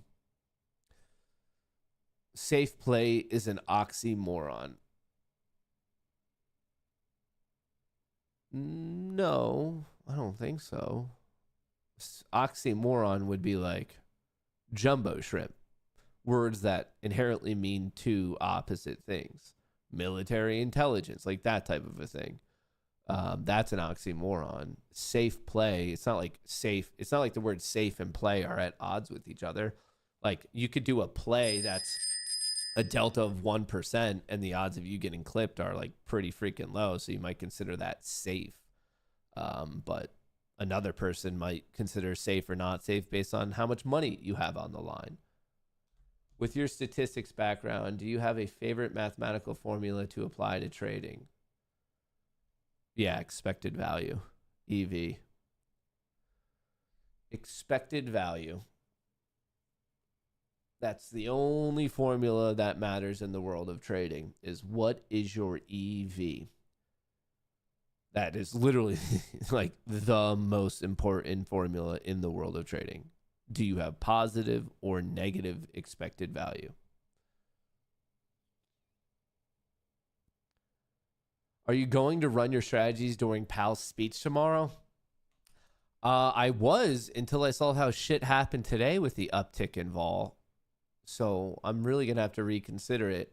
Well, I'm not going to run them if I can't figure out whatever that bug was, the one that ran too early, which I'm still honestly racking my brain about it. As much as we're doing a live show, I think half my brain power right now is going to trying to figure out how that could have gone wrong. Because that's just like a basic Boolean statement of, if it is after 940, do not trade. How in the world did it trade past 940? Which makes me think that the only reasonable thing, the only reasonable explanation is that I didn't disable and re-enable the code after I made the code switch, so it ran on the newest version of code. That's the only thing I could come up with. But even that, I'm pretty sure I did. Like, that's just kind of a habit of mine of whenever I redo the code, I'm always like disabling and re-enabling it, like disarming it, rearming it. So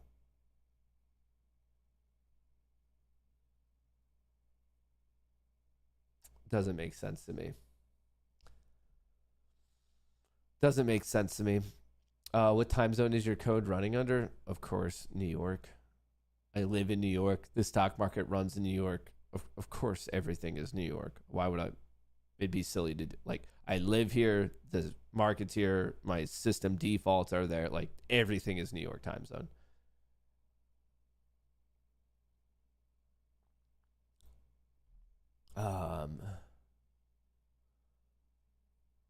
Only reasonable explanation, ghosts. Could be. You know, ghosts might... Wow, and now it's getting smacked.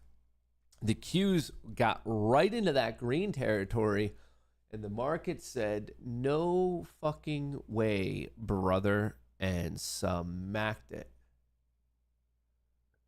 Said, no way, Jose. Gave it the old smackaroo.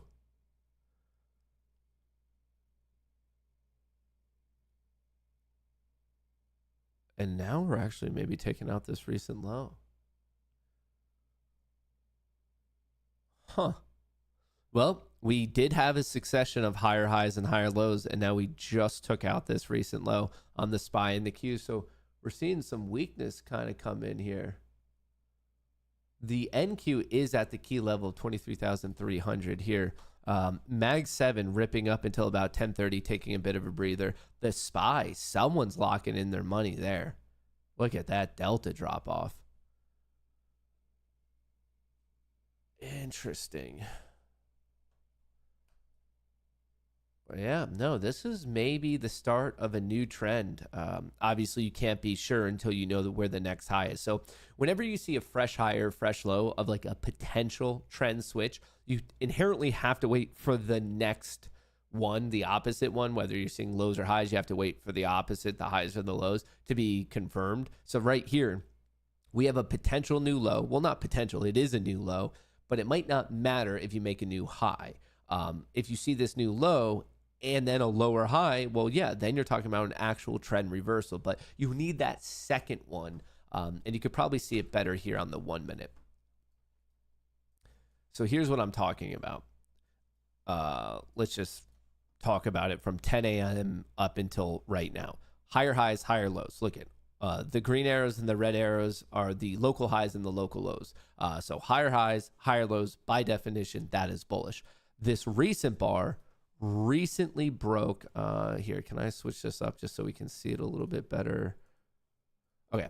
We recently took out this low right here at 1026. So by definition, we now have higher highs and lower lows, which is why we're waiting for that next high reading. Because if the next high is above this high, well, that's the expanding pattern. That's a really tough thing to trade. But if the next high is a lower high, well, now we're officially switching. We went from higher highs and higher lows to now lower highs and lower lows. So right here, by the fact that we already went below 6387, we now know we have a lower low. But does that mean you short right away? Well, you can if you're feeling lucky. Obviously, I'm not your mom. I'm not going to tell you what to do. But really what's going to be telling is the next high. Is the next high above this one or is it below it? And that's kind of what we're going to be waiting to see here. It's going to be what we're waiting to see if we can get any reasonable opportunities. What a whippy mess this has been. I mean, look at that. We had this big block of selling, big block of buying, big block is selling. I guess you could reasonably say you're going to have some support in this area if it were to come all the way back down. But that's also a big if. A big if. This is the whole block that got it started. I guess maybe a better way to draw it is right here. This is the 3 minutes post that 10 a.m. announcement that we just... huge amount of buying. We saw options go crazy, and then it built nicely off of it. We did make this fresh low. I wonder if the market kind of wants to reevaluate this generic region here. And remember, earlier today, we did see quite a few of these buyers at 50. Where was it? Yeah, 23,250. So they were there. They're not there now, but that might just because we're far enough away. But we are right at the point of control. We are above VWAP, but we have a potential trend switch. So let's see if this 50 EMA can hold, the 1 minute 50 EMA. Same thing here on SPX. We're right at the 50 EMA. So this might be a natural buying zone. We're going to find out, but I did want to illustrate that we have now higher highs and lower lows. So a little bit of a confusing pattern. And it might just be dipping right back down to like really where it broke out the initial high. What a fucked pattern. The big guys are pretty much neutral today. I do have another service. Hang on one second.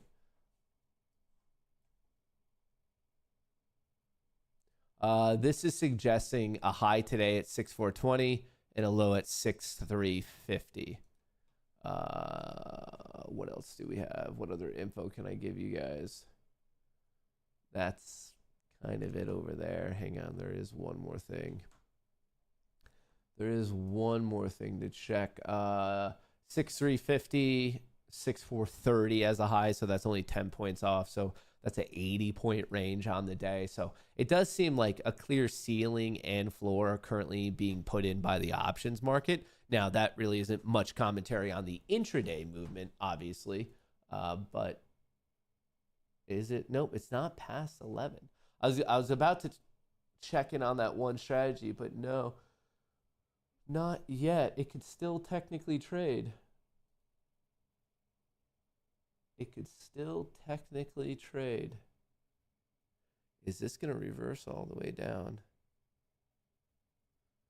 Huh. Oh, I just want to dig myself out of this hole I got into. I really do. I do. Netflix kind of going flat, but it is green. Robinhood is actually the most green on my watch list today at 107. Not long ago, we were talking about it at 117, so it still has some distance to make up, that's for sure. Okay. All right, if I didn't fuck anything up, this one loan strategy right here that I have highlighted should be firing. It should just be one guy by itself firing in about 6 seconds. If I did it right. Please tell me I did it right. Order submitted. I did it right. Hell yeah. Hell yeah, brother. All right. Like I said, this is a whole new strategy that I'm kind of testing out. It's actually not a little different. It's way different than the other ones. So let's see how this one does today. I'm so stoked. Fine, like something went right today. I don't know if it's going to make money or not, but at least the logic fired when it should have fired. Exactly when it should have fired. There was no weird timing shit with it. Obviously, it would just be really, really nice also if it could make money on this one. Trade copier didn't copy the trades. Did you just hear me that I wasn't supposed to? I said it's going to fire on this individual one. I feel like sometimes I say shit and you guys are like, that doesn't fucking matter. Like, I literally explained it's going to fire. I even highlighted the account that this one individual strategy is going to fire on. And then the first comment, Order submitted. What the fuck is that? Oh, that's the other strategies. Okay. So these are the normal strategies that just fired over there. Yeah. Okay. Good. Working as anticipated.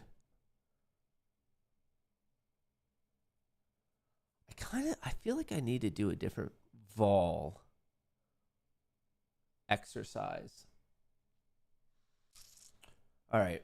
The one on the screen though is the new one that's kind of I'm at the phase where I like the concept of it and I just want to do some out of sample testing.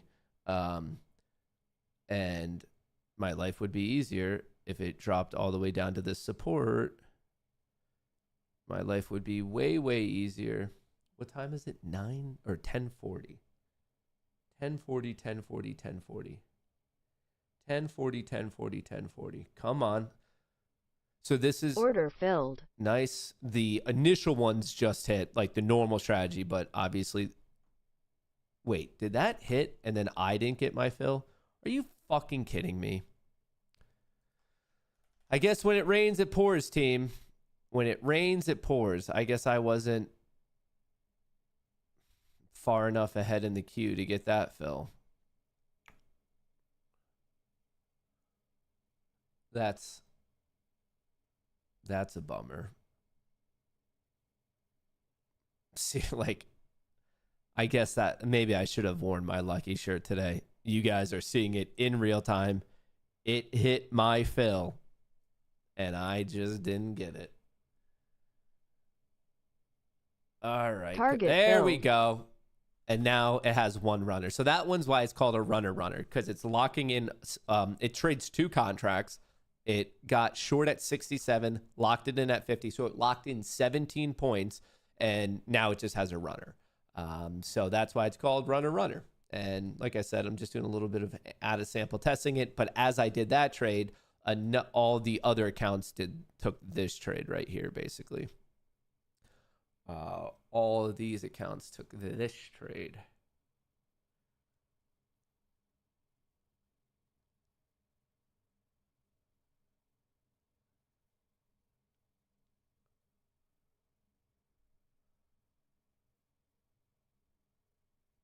I have an idea of how I could fix it. Okay, so like my strategy triggered to go short there at 10:40 exactly. I should have put in a delay to see the first down bar, which would have been right here, or right here, or right here. I think I have a way that I could generically like use a flag system of like, okay, look for a short or look for a long. And then as soon as that's flagged of like, okay, now we're looking for the short, we're looking for the long, delay it and wait for a better setup in a smaller time frame. Does that make sense, or am I talking craziness to you guys? And obviously, if I'm talking absolute fucking crazy shit, let me know. I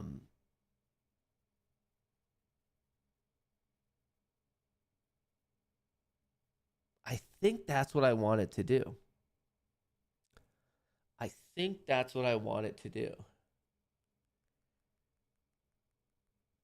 Because this one was so chasey. I feel like it's just, fuck. What was the one that got blown out this morning? Does anyone remember the time of that? I have an idea of how I could, like, I'm having a fucking Jimmy Neutron brain blast moment, and I don't think you guys are appreciating. Like this one, why? What was that trade? Like, why chase? Why not wait for that bar?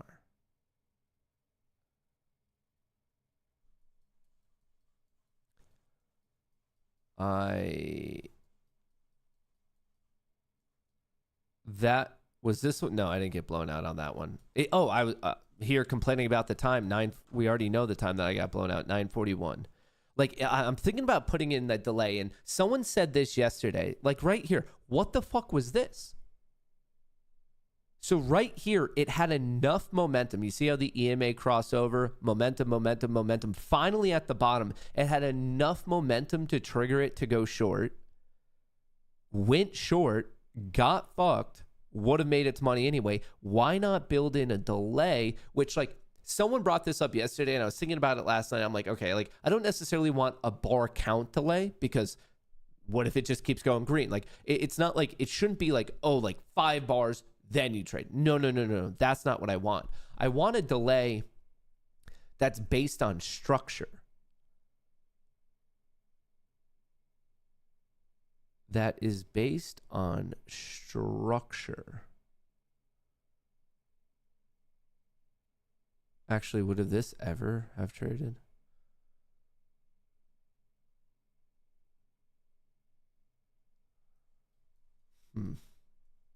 Same thing right here. So 2 times in a row today, it had enough momentum, and the momentum, like a lot of these, the entry signal is based on momentum hitting a certain level.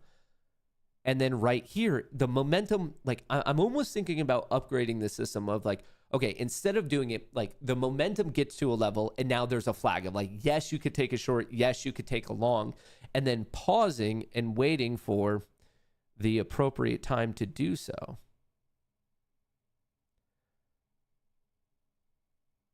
Waiting for the appropriate time to do so, because if it went short there, it would have been fine. Instead, it got fucked.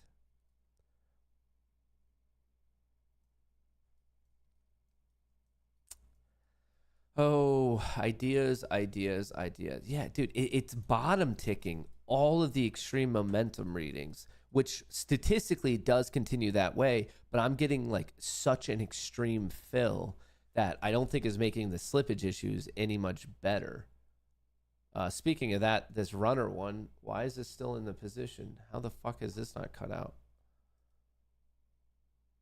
Well, it is out of sample testing, so I can't really fuck with it right now, but that one is still live. That one's still in it. That one's still battling it out.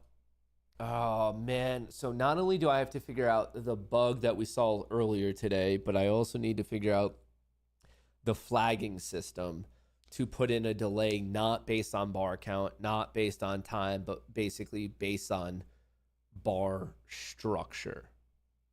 Bar structure. Oh, Jesus. Gonna be a busy one. So after it bucks the EMA, then follows trend, kind of. But what I'm saying is, okay, the EMA crossed over, and then the way the system's working is the EMA crossover is like, okay, we think it might, in this example, we think it might be bearish. Great. Then the system says, okay, the initial flag is there. EMA, like whatever, a shorter time frame, crossover, a longer time frame. Then it waits for a momentum reading. And then when there's enough of a momentum reading, it's going to take a position. What I'm pitching is, okay, what if we see this crossover? Then there's enough momentum. So flag 1 followed by flag 2. And now instead of taking the short when there's, in this example, like crossover, sold, we had enough bearish momentum, it went short. What I'm saying is, what if the concept of the strategy were to, now that you have enough momentum, you are allowed to short, but you don't short unless you see a certain bar setup. if that makes sense. Like, so putting in a whole nother like delay. Jesus is coming soon. Don't miss the rapture. Receive Jesus now. And Zoe life epic. What? Mike Moses. What are you fucking talking about, dude? I know I was talking about crazy shit, but it feels like you're talking about even crazier shit right now. The rapture. Don't miss the rapture. It's just crazy talk. Legit crazy talk.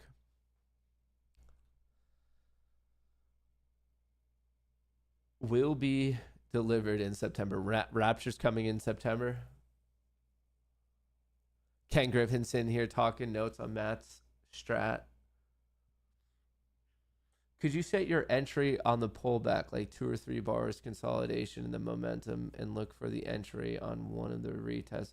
You could do that, but once again, like, you don't know if like a certain movement from the signal is it. Like, what if it keeps trending? Which is why I don't want it to be defined by a pure magnitude size, a pure or count size, because you don't know if that's optimal per situation. What you care about is the actual structural setup. It might happen a bar later. It might happen 10 bars later. It might happen a minute later, 5 minutes later. It might happen 10 points later. It might happen 20 points later. So to hard code those types of things in, like, just the chance of that being the optimal solution for all market days and all market conditions is really low. So it needs to be a bit more variable than just like, I'm waiting X amount of bars, or I'm waiting X amount of time, or I'm waiting X amount of pullback, because sometimes it pulls back a little, sometimes it pulls back a lot. Which is why I think waiting specifically for a certain structural setup, i.e. a risk to reward setup, is probably better. The rapture is a distraction from AMC. Maybe. Well, we definitely have a lower low. We definitely have a lower high. So we were trending down, then we were trending up, and now we are once again trending down. The NASDAQ broke its 30-minute orbo to the bearish side, and then the SPY broke its 30-minute orbo to the bullish side, and both of them, that's a lie.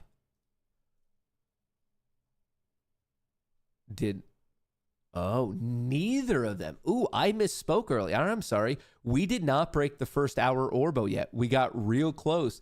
So right now, from just a pure orbo discussion, we have not broken NASDAQ to the south side, SPY to the north side, and then neither of them have broken their initial balance. My apologies for that. I think before I did tell you that the initial balance broke upward, but it in fact did not. It in fact did not. All right, hang on. Now that we're reviewing shit in real time.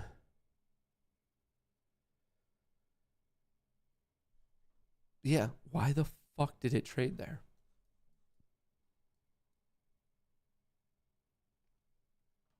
Even there, that was chasey, but fuck, dude.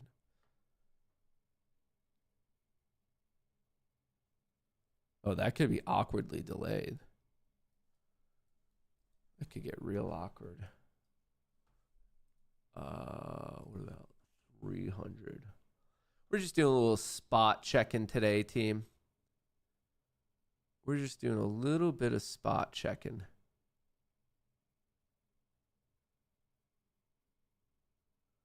So it went short there. Where should have gone short? Obviously, this breakdown would have been nice, but that's an inside bar. That breakdown could have been nice as well. I don't think it would have fired. That one could have fucked it over. Maybe 200 ticks. We're getting a bit of a pop here now. Maybe a higher low being put in. We're waiting. We're not missing anything too crazy at the moment. We're not missing anything too crazy. And yeah, I mean, it's just dancing around VWAP. This white dash line is just VWAP.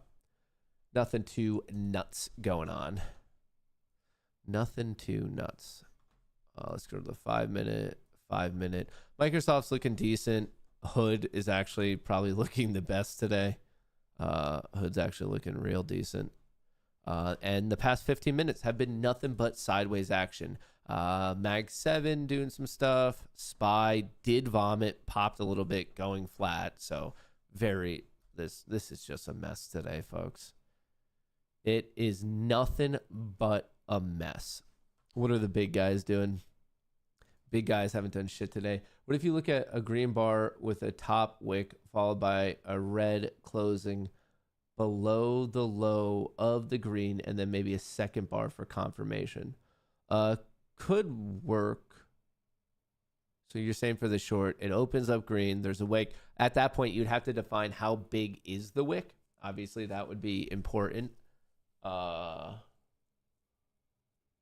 And then second bar for confirmation. What do you mean a second bar for how are you defining that second bar? See, I think a lot of people when we're coming up with trading strategies, they say things that are a bit too vague. Like even right there, not to pick on you, you said second bar for confirmation. What about the second bar? Like measurably, what would the second bar exactly look like for you to be like, oh, I'm taking this trade or I'm not taking this trade? These things all have to be super well defined. Even your first bar, you're like looking for a green bar with a top wick. What's a top wick? Is it 1 tick? Is it 2 ticks? Like how many points does something have to be for a wick, like for the wick size for you to care about it? These are all things that you have to have the exact definition of, like perfectly defined for your strategy to work. Just to say there's a wick, I mean, technically a tick could be a wick. So you're saying as long as the open is not the high, then that's allowed. And then you're saying second bar for confirmation. What's confirmation? Is it a fresh low?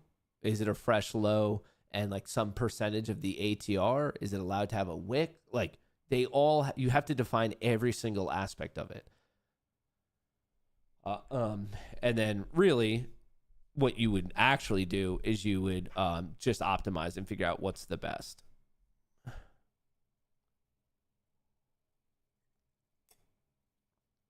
How much money did you lose on the morning strategy bug? None, because I didn't blow out the accounts. Remember, these are all eval sim accounts. They're not my own trading accounts, and they're not funded accounts. These are all eval stage sim. So the only time I actually lose like my own money is if I blow the account out and have to buy more. From what you were looking at, it looked like a green bar with a top wick, red bar closing green, and then any red bar wick could be at least 8 ticks. I still don't know how you're defining. Okay, so you're defining as a confirmation bar as a red bar and a wick as 8 ticks, so 2 points. That might work. I mean, at that point, like I'm just saying you have to better define it, and then from there you probably want to back test and see what's actually optimal rather than just assuming your first guess is Order the optimal. filled. Fuck. Oh, that was the exit from the runner. So the one that locked in right here, it just got out. Where was it? It just got out on that bar. So it's saying that there actually might be a reversal to the upside. Where's the 10 minute at? Okay, so it locked in one and not the second. So it did an ATR move. Interesting. So it got out of its short there. Let's go to the 500 tick. Okay, so it went short on the breakdown of VWAP, locked in one at the bottom, and then the runner, it got knocked out. So basically ending up break even between those two. Probably should have got out of the second one when this one closed above VWAP, but how often are these really going to be trading at VWAP is a good question. Things to ponder. Damn, I'm going to have to write a lot of code today. From our conversations of what we're getting into right here, I'm going to have to do a lot of coding. If your stream freezes not on Rumble, get an STD test. Okay.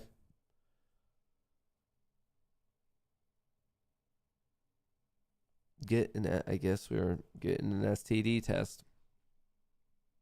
All right, so on the 5 minute, we might be putting in a higher low. On the 1 minute, actually, we also just put in a higher low and a higher high. So bearish to bullish to bearish, maybe now back to bullish. And then this really doesn't get messed up unless we kind of puke below some of these recent lows here, because that would also be a lower high. So clear bearish trend, clear bullish trend, mini bearish, mini bullish. So the mini bearish and the mini bullish, I would really boil that down to being pretty freaking indecisive. And then we'll just see how things really go. What time is it? It's almost 11. So we're almost at the change of an hour. I wonder if we're going to see any bots fire today. It's 11 a.m. Obviously, we see bots fire at 10, especially today. But I wonder.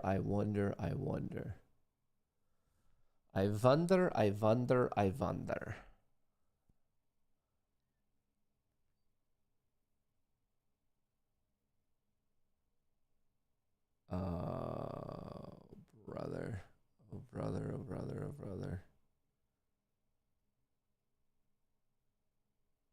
We're live. Order submitted. We're live. Come on. Order All right. filled. Slowly but surely, I'm digging myself out of this fucking hole. If it's the last gone darn tootin' thing I do. Matt, did you have trouble verifying your phone number in your credentials? I did not. I just put in my phone number, or I scanned the QR. I forget what I did. Maybe I scanned a QR code. Maybe I did this, that. Oh, wait. Once again, was this the best time to trade? Wait. I want to do a real time. See how that seems a bit chasey, though? Granted, this one worked, so I can't complain about it. It made money, but I'm just thinking, should it actually have traded there? Because, like, what if it just double topped and got rejected? It almost feels like, what would have been a better setup?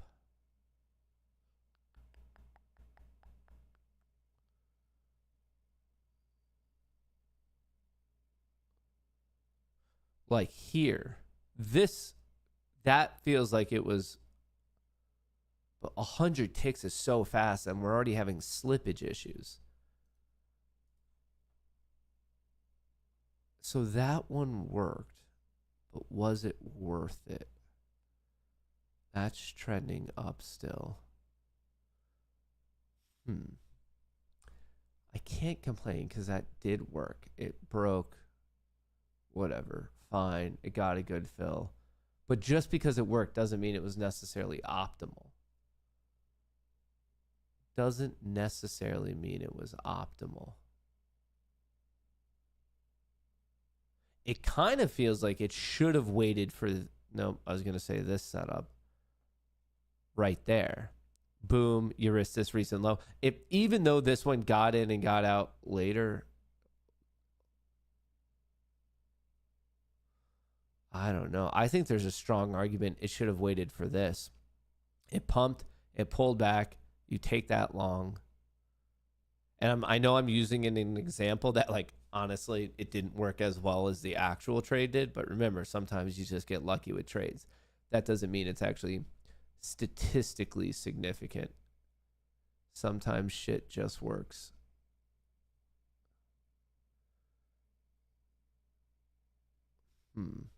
These are all just dropping back right now.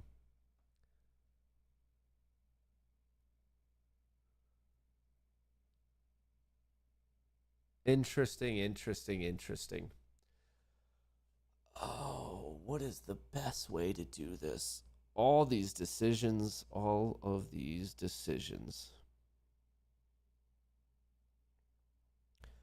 Like that one, I don't think actually would have worked, but this is pulling back. We have to crack open the book on some statistics for just like bar setups, but just this made a push. It's back above VWAP. It locked in a little bit. We're seeing how it's going to go today. Oh, my goal at this point, like I said, is basically to claw back about a third of what I lost today in those first two bullshit trades. That's my goal. And then if I do that, it would also just basically be meaning that whatever I lost today is what I made yesterday. So then it means in the past 2 days, I'm just like netting out, which is, it's not ideal, but it's survivable at least, you know. It is what it is. It is what it is. For long, you could check for red bar with a bottom wick, then green bar to close above red bar high or high above from the 2 bars ago. Yeah, but you first need the reversal because like that was momentum. Like I said, if it's just going, it's going, it's going. You don't necessarily want to. You basically want to somehow mathematically define a quick short-term reversal that then breaks in your favor. That's the goal. Because if you're just looking for that extreme, so like that one went high. So the question here is like, I mean, actually, I got lucky because I got in.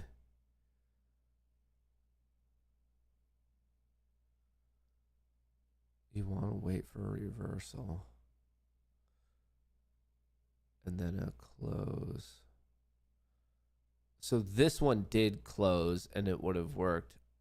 That setup is a little fucking sketchy.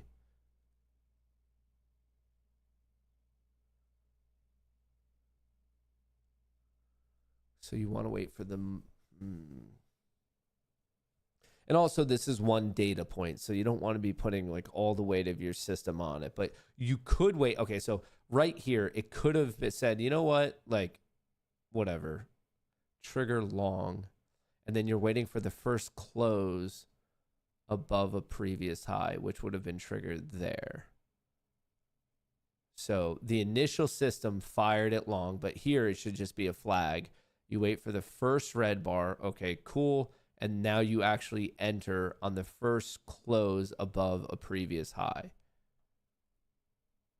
But that actually started to get away. How would that have worked earlier today? Okay, so it triggered here. You wait for the first, it went short. You wait for the first green bar. So you're waiting for the first close below the previous low. So you would have been short there, a better fill. Instead of getting a fill at 56, you got to fill at 61 and you got to fill better. Okay, so it technically would have worked there. Here, what is this one? This is a long. So you wait for the first red bar. You wait for the first close above the previous one. You sweat a little bit. Your drawdown is 5 points, and then that hits. So technically it would have worked there. What is this one? This one, you're going short, so you work for the first green bar. This one closed below. So this one was actually a worse fill, but it still would have been fine because here it hit right away. This one you waited for the adverse movement. This was the first bar to close. So like technically it would have worked.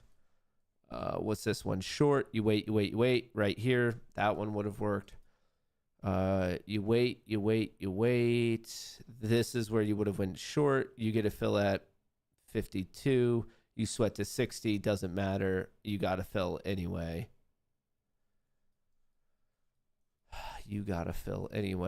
This one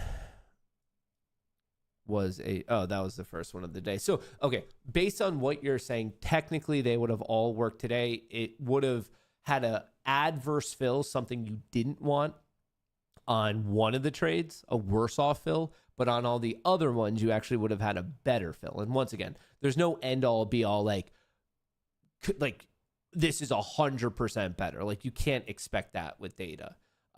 So even on this one, actually the two of these today, you waited for the pullback, you wait for the first close, and then you go.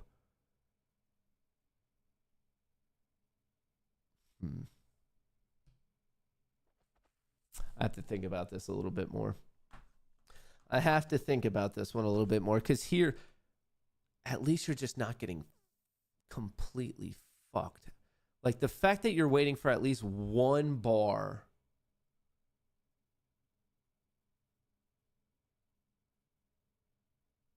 At least waiting for one bar means you're not gonna risk getting an extreme tick. Well, technically you could, because right here, you waited for the pullback. The first bar to close above any high was right here. So that could have been the extreme. In this case, it worked. I wonder if it's like a half-half thing. Because like I'm only using like 5 sample points here, so you just never know. You never know. You never know. You never know. Today's price action equals AIDS. Tell us how you really feel. Tell us how you really, really feel about it. If this breaks down, we're just going sideways. If anything, I should introduce some logic to the code that, like if the ADX, which is a measure of trend, is like just shit choppy sideways, it doesn't fucking do anything. That's probably actually the most useful thing I can do. Are you able to backtest the strategy to get a better sample size? Yeah, of course. That type of testing,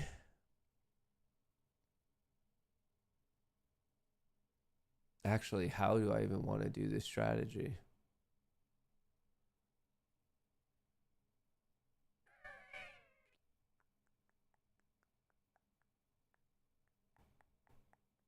I don't know if I want this to be an on-bar close strategy or an on each tick. On each tick.